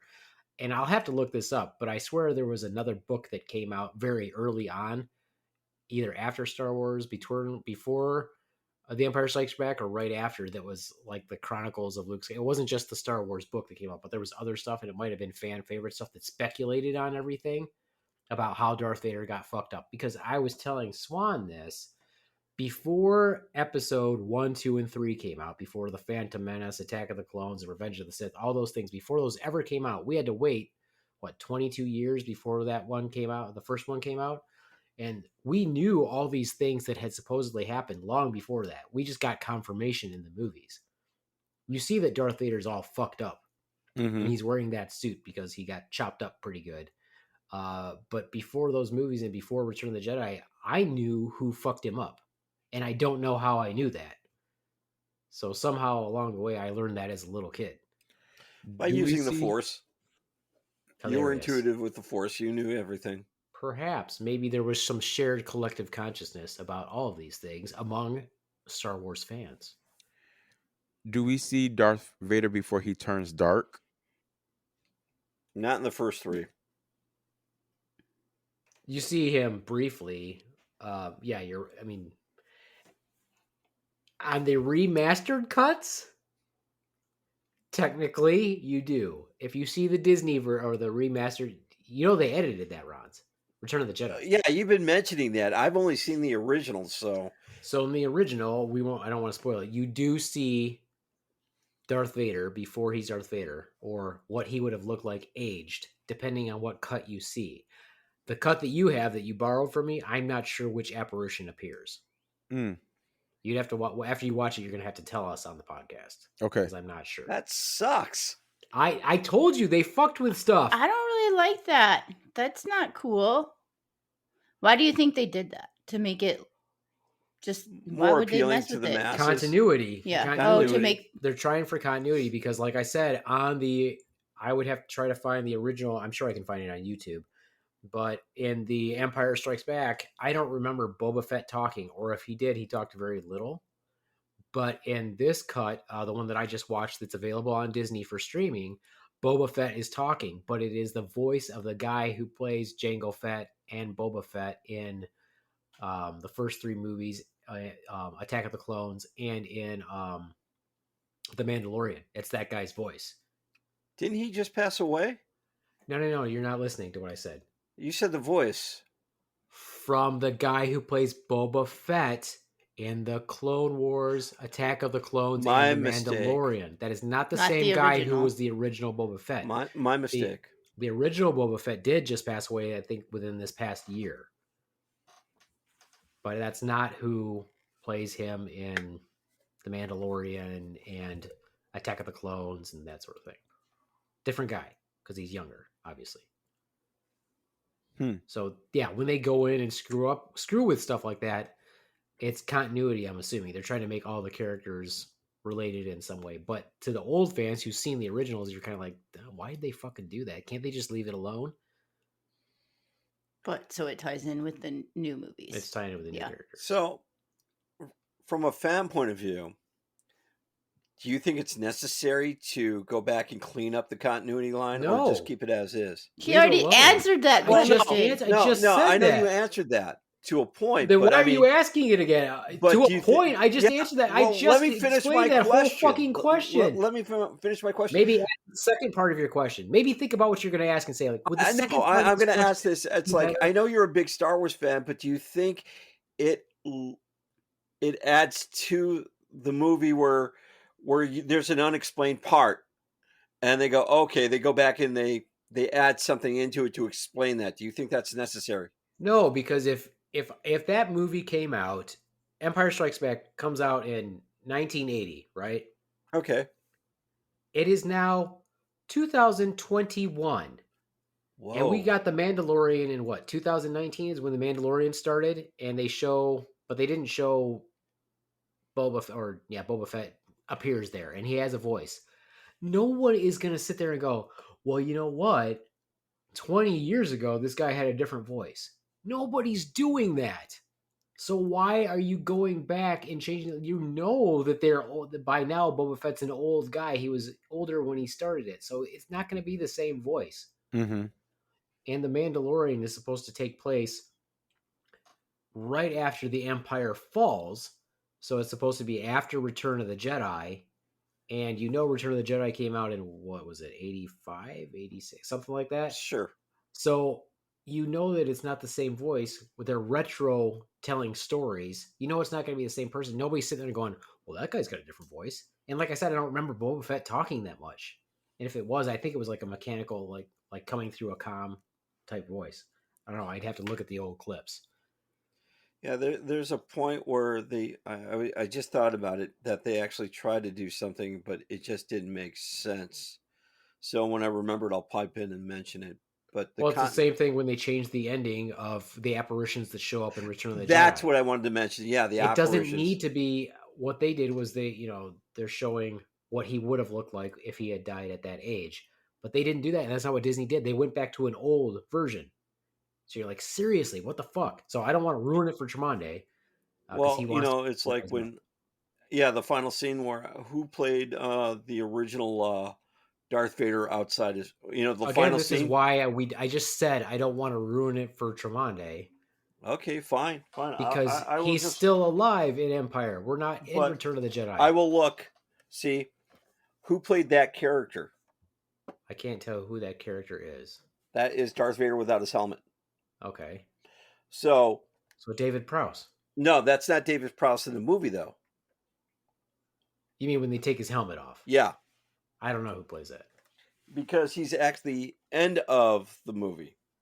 But they went back and digitally put Anakin back in. Not Anakin, but whatever his name was. Okay. Right? All right. Well, is that in the Return of the Jedi? Yeah, and I keep telling him that it's Return of the Jedi, and he keeps talking about it, but that's fine.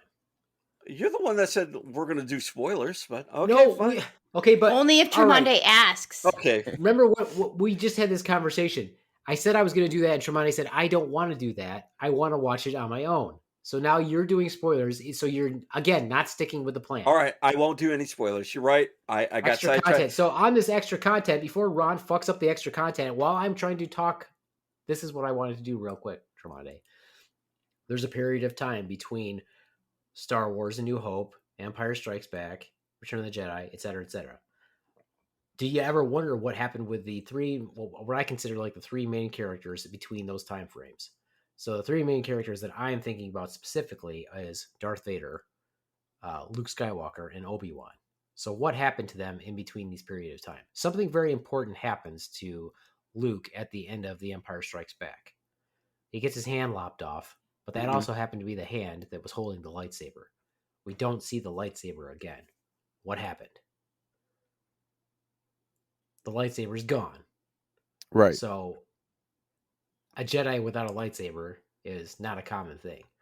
So what happens is, in the minds of everyone, and most people will know this, and this is not a spoiler because the only way you're going to find this out is by reading the books.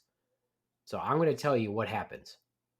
Luke loses his lightsaber because his dad, Tough, loves him and lops his hand off. Mm-hmm. At least it's cauterized. There's also some funny stuff with the fight scenes. I always make fun of the fight scenes. I'm sorry, I do, until the new movies. Those are really good. But there's this part where Luke is fighting Darth Vader, and he's like, "You'll find that I'm full of surprises." And then right after that, Darth Vader basically kicks him down a flight of stairs or whatever. I'm like, "You'll find that I'm full of surprises?" Oh no, I think he took his lightsaber away the first time. But I go, "You're full of surprises? Yeah, you just got your ass handed to you." Whatever. He could have killed him like a bunch of times before he lopped his hand off. So anyway, so he loses his lightsaber. He has to make a new one. What happens is that Luke, with his foresight, and I don't know if it was his perception of the Force and being Force sensitive, he goes back to Tatooine. He goes back to Tatooine to where Obi-Wan lived. And Obi-Wan, in his infinite wisdom, had actually written a journal and instructions and all kinds of stuff for Luke and kept it for him. And Luke was able to access that. And in those instructions was how to make a lightsaber. Well, I have a dumb question then. So if he lost his lightsaber, why couldn't he just use the Force to like bring it back? Okay, it just fell down a hole. Like just draw it back up. It doesn't fit the storyline for later on and the importance of the lightsaber, for one thing. That would be me giving a lot of credit to George Lucas to say, hey, I do have those ideas for the first 6 movies, but I'm not sure. And of course, there might be more mentions of it in canon because that lightsaber is essential. And that's why I was telling you that it's so funny that I want to be able to make jokes about the lightsaber, Tromondae, but you're not going to understand those jokes unless you actually watch episodes 1, 2, and 3, and really most specifically episode 3. Oh, I think I kind of just got it. Like, so now there's 2 Luke Skywalker lightsabers eventually. Right? Because the first one. Just his look alone was just classic. I thought, I'll say something. Well, but he makes his own, but then he has his dad's. No, you can't have his dad's. In fact, he if you lost watch his dad's. Yes, I just told I you he know. lost his dad's. That first one that Luke has was is his father's. He Right. lost it when Darth Vader cut his hand off. Okay, so does it come back? So, my head hurts. My head hurts too. Yes, it comes back. Okay, I was saying how just- essential yes, I the just- lightsaber is, but you don't In the realize future. it. Will you shut the fuck up and let me talk? If you would have just listened to the 10 minutes before when we were just talking about this, the lightsaber is essential, but you don't find out and you don't see it appear again. Hello, wait for it. I got it. Wait for it. I thought you were talking about the one that he made. Like the one that he makes is essential too, dummy. No, it is not essential as that first Okay, then. lightsaber swan. Fine, got it. Maybe you should I'm just gonna the shut up over fuck here and up. drink my coffee. Because you keep interjecting with stupidity. That's Ron's job. Hey, I'm just happy to know that I know Star Wars a little bit better. I'm trying to give some extra content here. And the extra content is this. Now, I want you to shut up and not act like you know what I'm saying. Okay, but what about the swan? It hurts you. Okay. So There's Tromondae- instructions there Yeah. for Luke on how to make a lightsaber. So we find out that between The Empire Strikes Back and Return of the Jedi, you're going to see, and this is not much of this is not going to be a huge spoiler for you, Tromondae, because I'm assuming you're going to watch Return of the Jedi like today. Mm-hmm. You're going to be super impressed with how badass Luke is Really? between these 2 movies. Okay. Because his training never stops. It never ends. He's always he's learning stuff, and we're like, well, how does he learn stuff? And that is explained in these sort of books. And this book collection is really good, and it goes over these 3 characters. And this one it's Obi-Wan, which talks about the training that Obi-Wan did after the Clone Wars and what his life was like after the Clone Wars. And it's talking about all of the struggles Darth Vader went through. And then it talks about Luke Skywalker, and it basically picks up with Luke right after Empire Strikes Back I believe is where the timeline starts. And it's just titled Star Wars. The first one that I was talking about is A New Hope, The Life of Luke Skywalker. So really good. And so it teaches him how to make a lightsaber. And so the badass, what you're going to see then is you're going to see that they did not all of a sudden have his dad's lightsaber reappear in Return of the Jedi. No, Luke had to go make one, and he continued his training. So that part's exciting. So that way you know that there was stuff going on. They don't just blink out of existence just because we don't have a movie in front of our eyes. Right. But like I said, though, that lightsaber will not appear in modern times again until the later episodes, which would actually be 7, 8, and 9. And Darth Vader himself has had more than one lightsaber. The lightsaber that we see in these first movies is not Darth Vader's first lightsaber. It was his most recent one before he became before he wielded the red saber that we see. So I'm not 100% sure. I'm going to say for sure. I'm not for sure, but I mean, because they probably have different ones when they're little. They just get bigger because initially they've got like a little 1 foot one or whatever. The lightsaber that Darth Vader wields is at a minimum, is his third lightsaber, but probably more like his fourth would be my guess.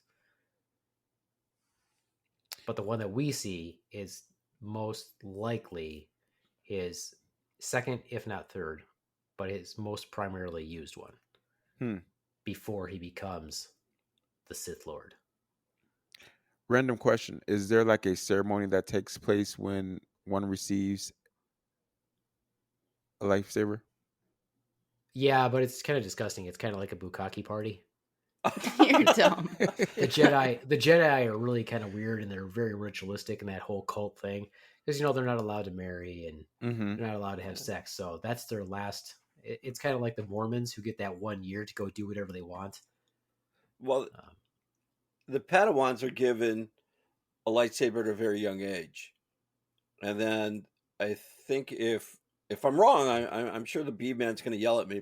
Is that then they have to go out and make their own lightsaber, and then it becomes their lightsaber. Yeah, so they have Go ahead. No, I think you're right. Obviously that first one. Mark that down, Rons. The first one that they're given, the first one that they use, they obviously would not have the knowledge how to make one. And they talk about that a little bit. They talk about that a little bit with Ahsoka. Ahsoka's made a bunch of lightsabers, and like she has different colors. Like when she leaves the Jedi Order, she's got a totally different color, things like that. So yeah, obviously that first one, if we're training the Jedi from very young age, from little age, they have lightsabers, but they probably didn't make them. They were probably given to them because they're not going to know how to make them. The knowledge how to make them doesn't come till later. Probably when they're real Padawans, maybe they learn how to make them, and they make their first ones because that's a rite of passage, making your lightsaber. Kind of like for us. Here's a martial arts reference because Rons loves these. We haven't mentioned that in a while. Do. Did you know that Rons is a black belt? Yeah, Tremonti, did you know that? We haven't mentioned it in a while. He's been doing a good job of keeping it. You're a black on the belt, down Ron? low. I am. Did you know that not only is he Tremonti, not only is he a black belt in one style, he's a black belt in, dare I say it, 2 styles. Ooh. I appreciate that. Thank you. I would also like to mention that his black belt it does not protect him, and I would be able to whoop his ass in either style. Yeah. No, it's in Kobudo, Okinawan weapons. Which is inferior to that of my ancestry, that of the Spanish Knights. We would just whoop the shit out of them. But that's fine. Yeah, the force choke. I have a black belt in nothing, and I'm pretty sure I could take the Rons. You could. You could. It's all about how you use the force. But here's my reference to the rite of passage in my style of martial arts that I take. Aren't you a martial arts practitioner, though? I said in the martial arts that I take, I did not call myself a martial artist. I live a martial way of life. There's a difference between you and I. The martial art that I take, once you reach a certain point, there are 2 things that are happening that happen as a rite of your passage. They happen simultaneously. One, they pull down your pants and spank you with this big wooden sword. What's the other one? Yeah, we can see where his mind goes immediately. Oh, I see. Once again, I'll leave the humor to you. First he popped a chubby over the bukkake party. But that's fine. And you got him on that He's subject. Like, man, I wish they did that with our style. No, the first thing that happens after you reach a certain point, and what we argue is probably the most important part of our style, is that you are given the rights and the privileges to wear our symbol, and we give you the instructions on how to make our signature weapon. So perhaps, I don't know this, perhaps the founder of our style also loves Star Wars.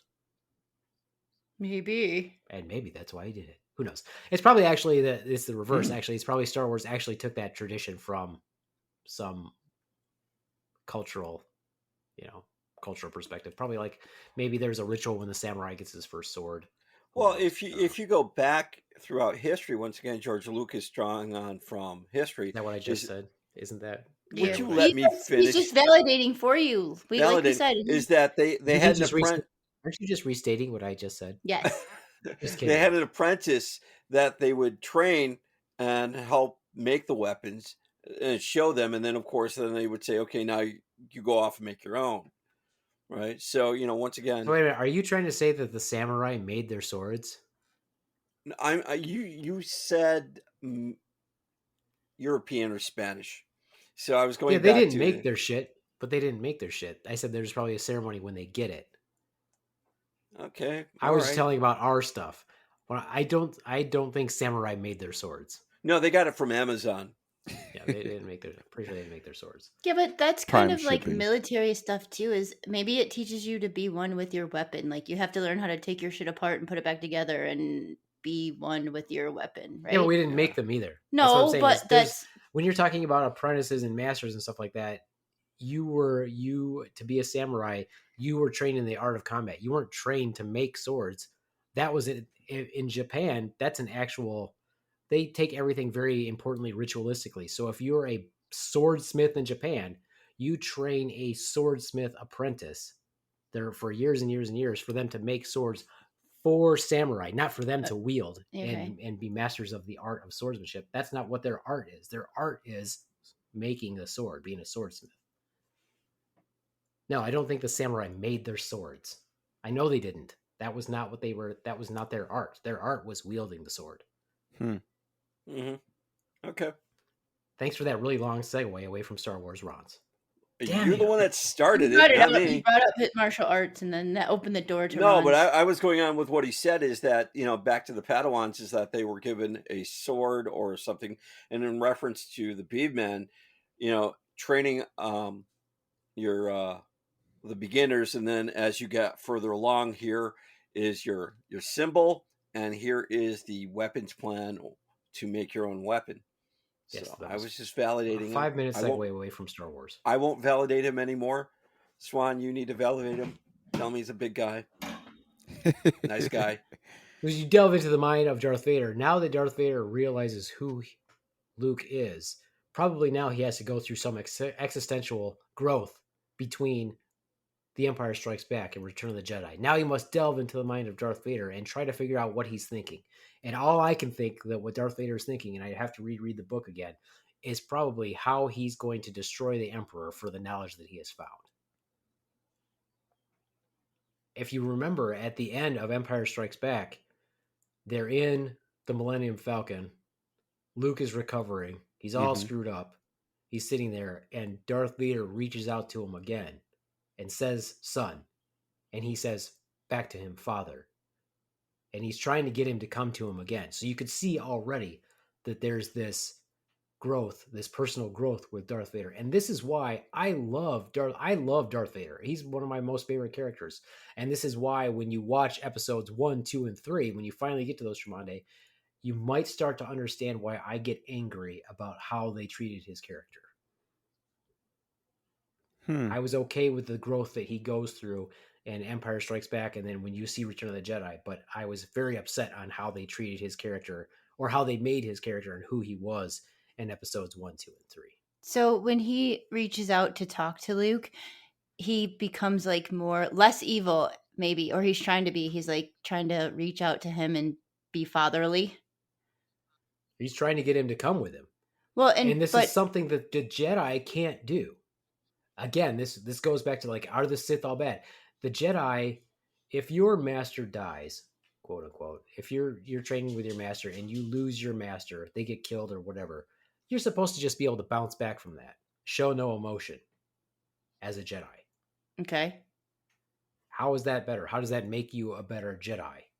You're supposed to be able to fight through it and not let it bother you. Okay. Well, I can understand fighting through that to keep everybody alive, but how does that make you a better person if you don't reflect on the loss of your master? Yeah, so Darth Vader Right. feels bad because he lopped Luke's arm off, and now he's reaching out to him to apologize and be a dad.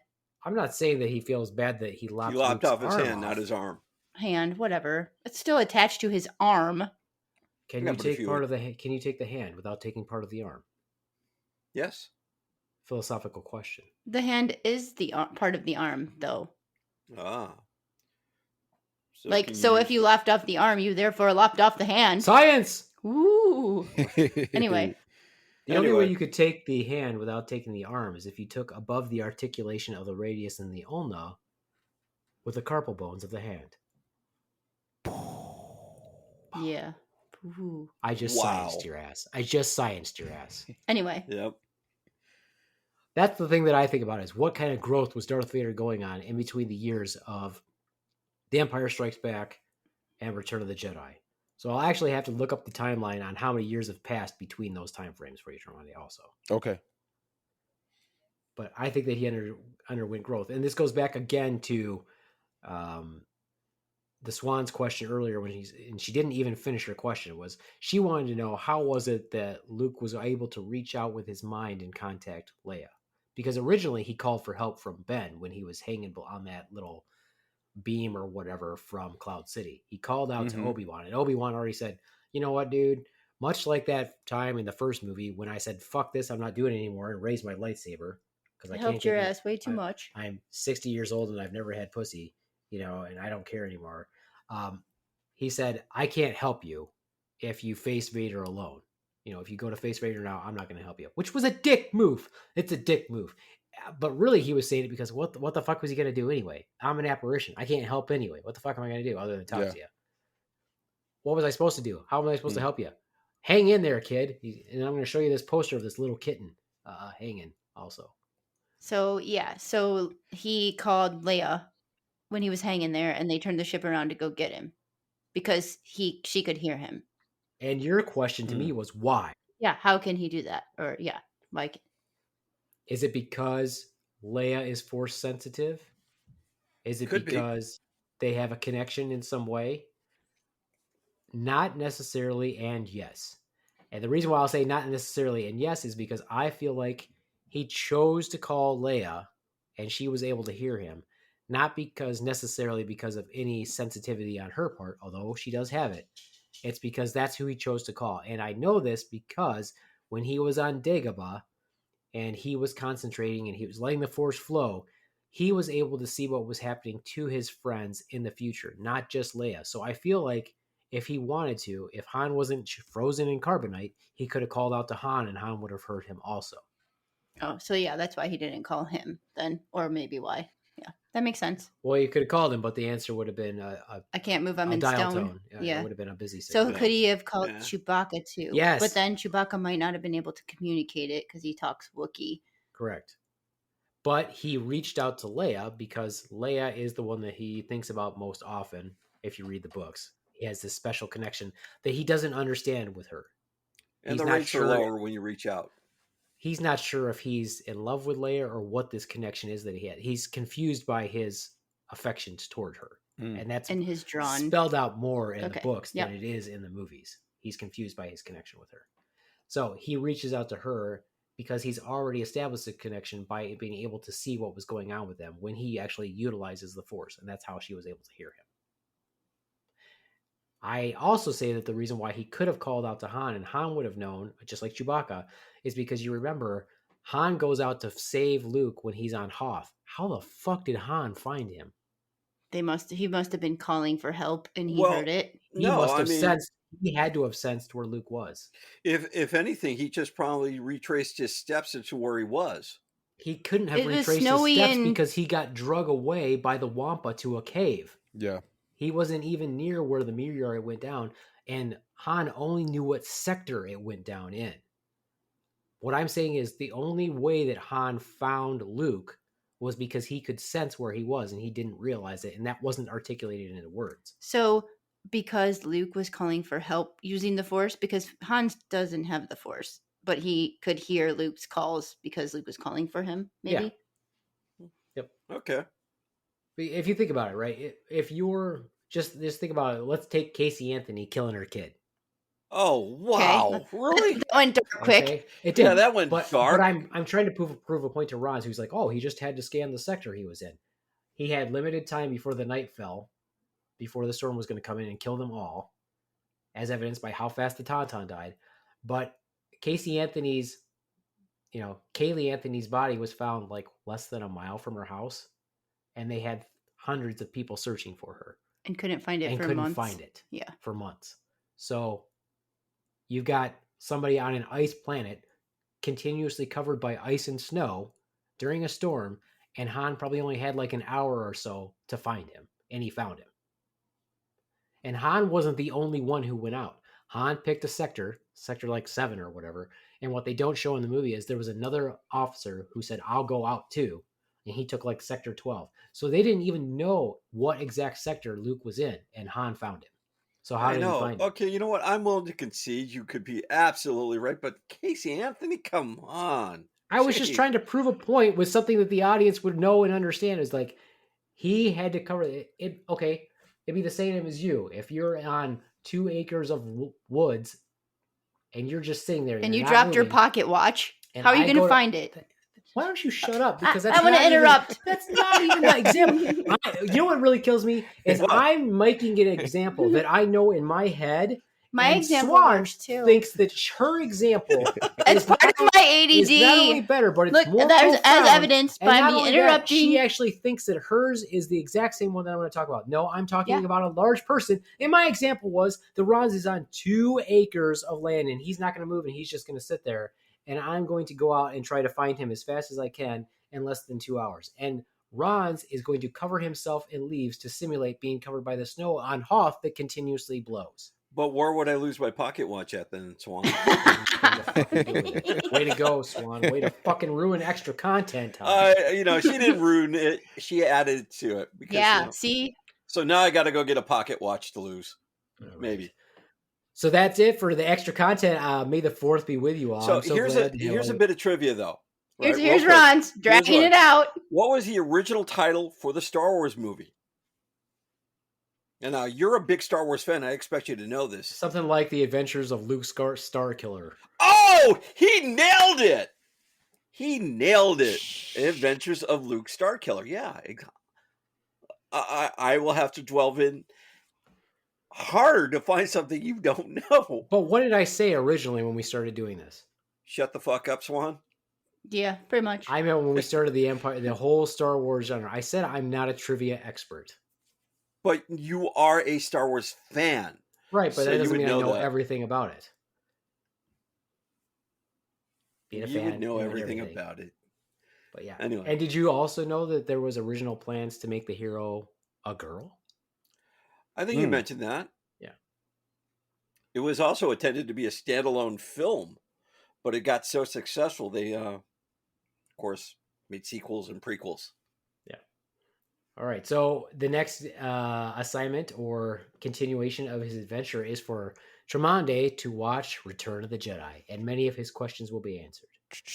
They will. I can't wait to see Tremonde in his Comic-Con outfit. His Star Wars Comic-Con outfit that he's going to be now a big fan. He's going to be so geeked out that he's going to dress his kid up and I can't wait for him to dress as Yoda because that's his favorite. So that's Yeah. that's gonna be pretty sweet. A Yeah. really tall Yoda. So well, or maybe his kid could be Yoda. his kid could Why be does Yoda. this kid have to be Yoda? I don't Why know can't because he he's the be one that brings Yoda? it. Okay, you can be Yoda Tremonde. So, Tremonde, what is your partner going to go as, do you think? Why do you Why he always bring always this goes there? up? Well, okay, first of all, right?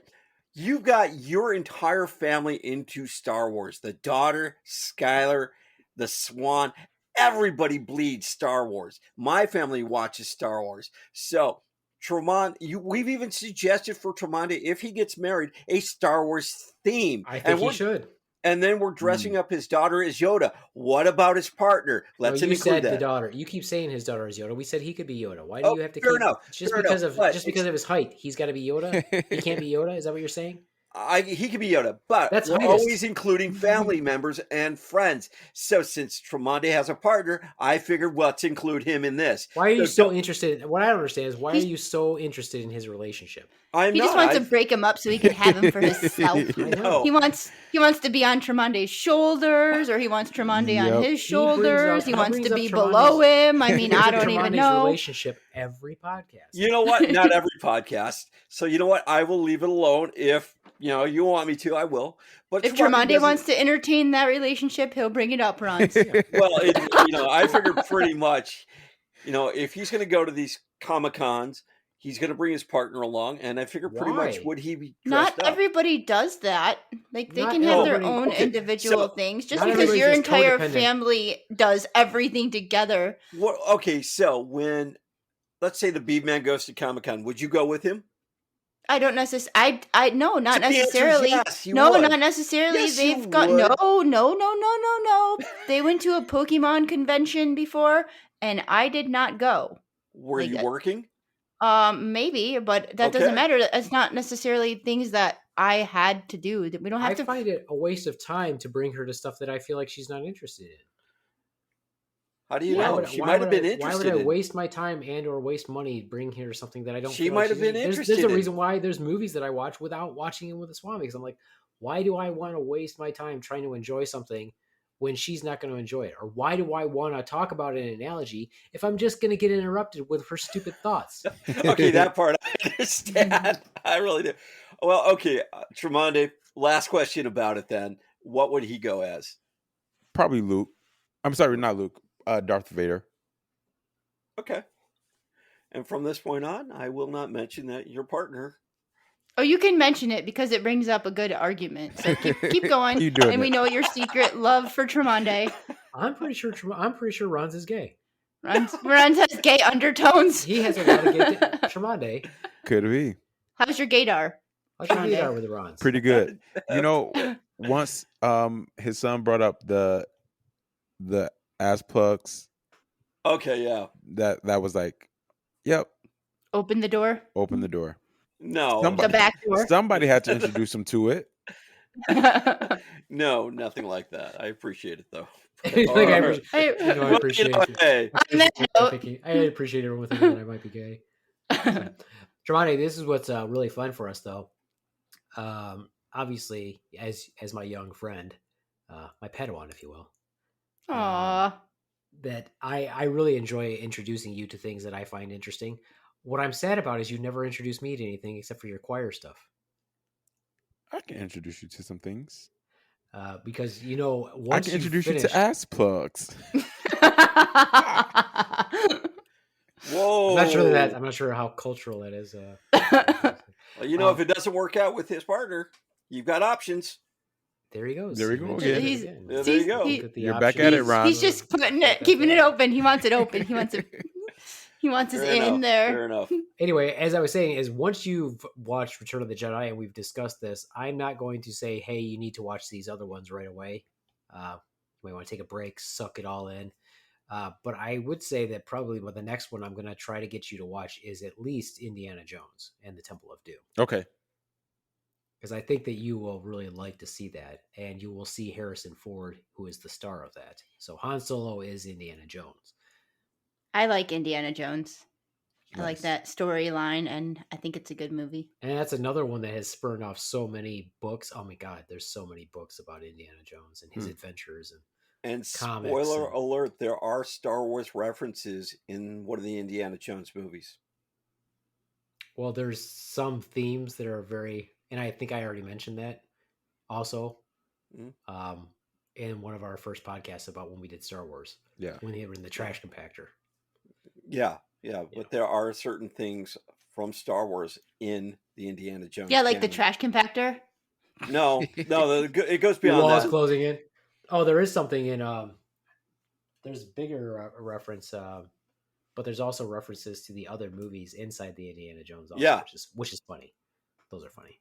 Indiana Jones is those movies they've got some comedy in them, so I think you'll like them, Tremondae. Sweet. All right, so that's it. May the 4th be with you all, and live life every day the Star Wars way.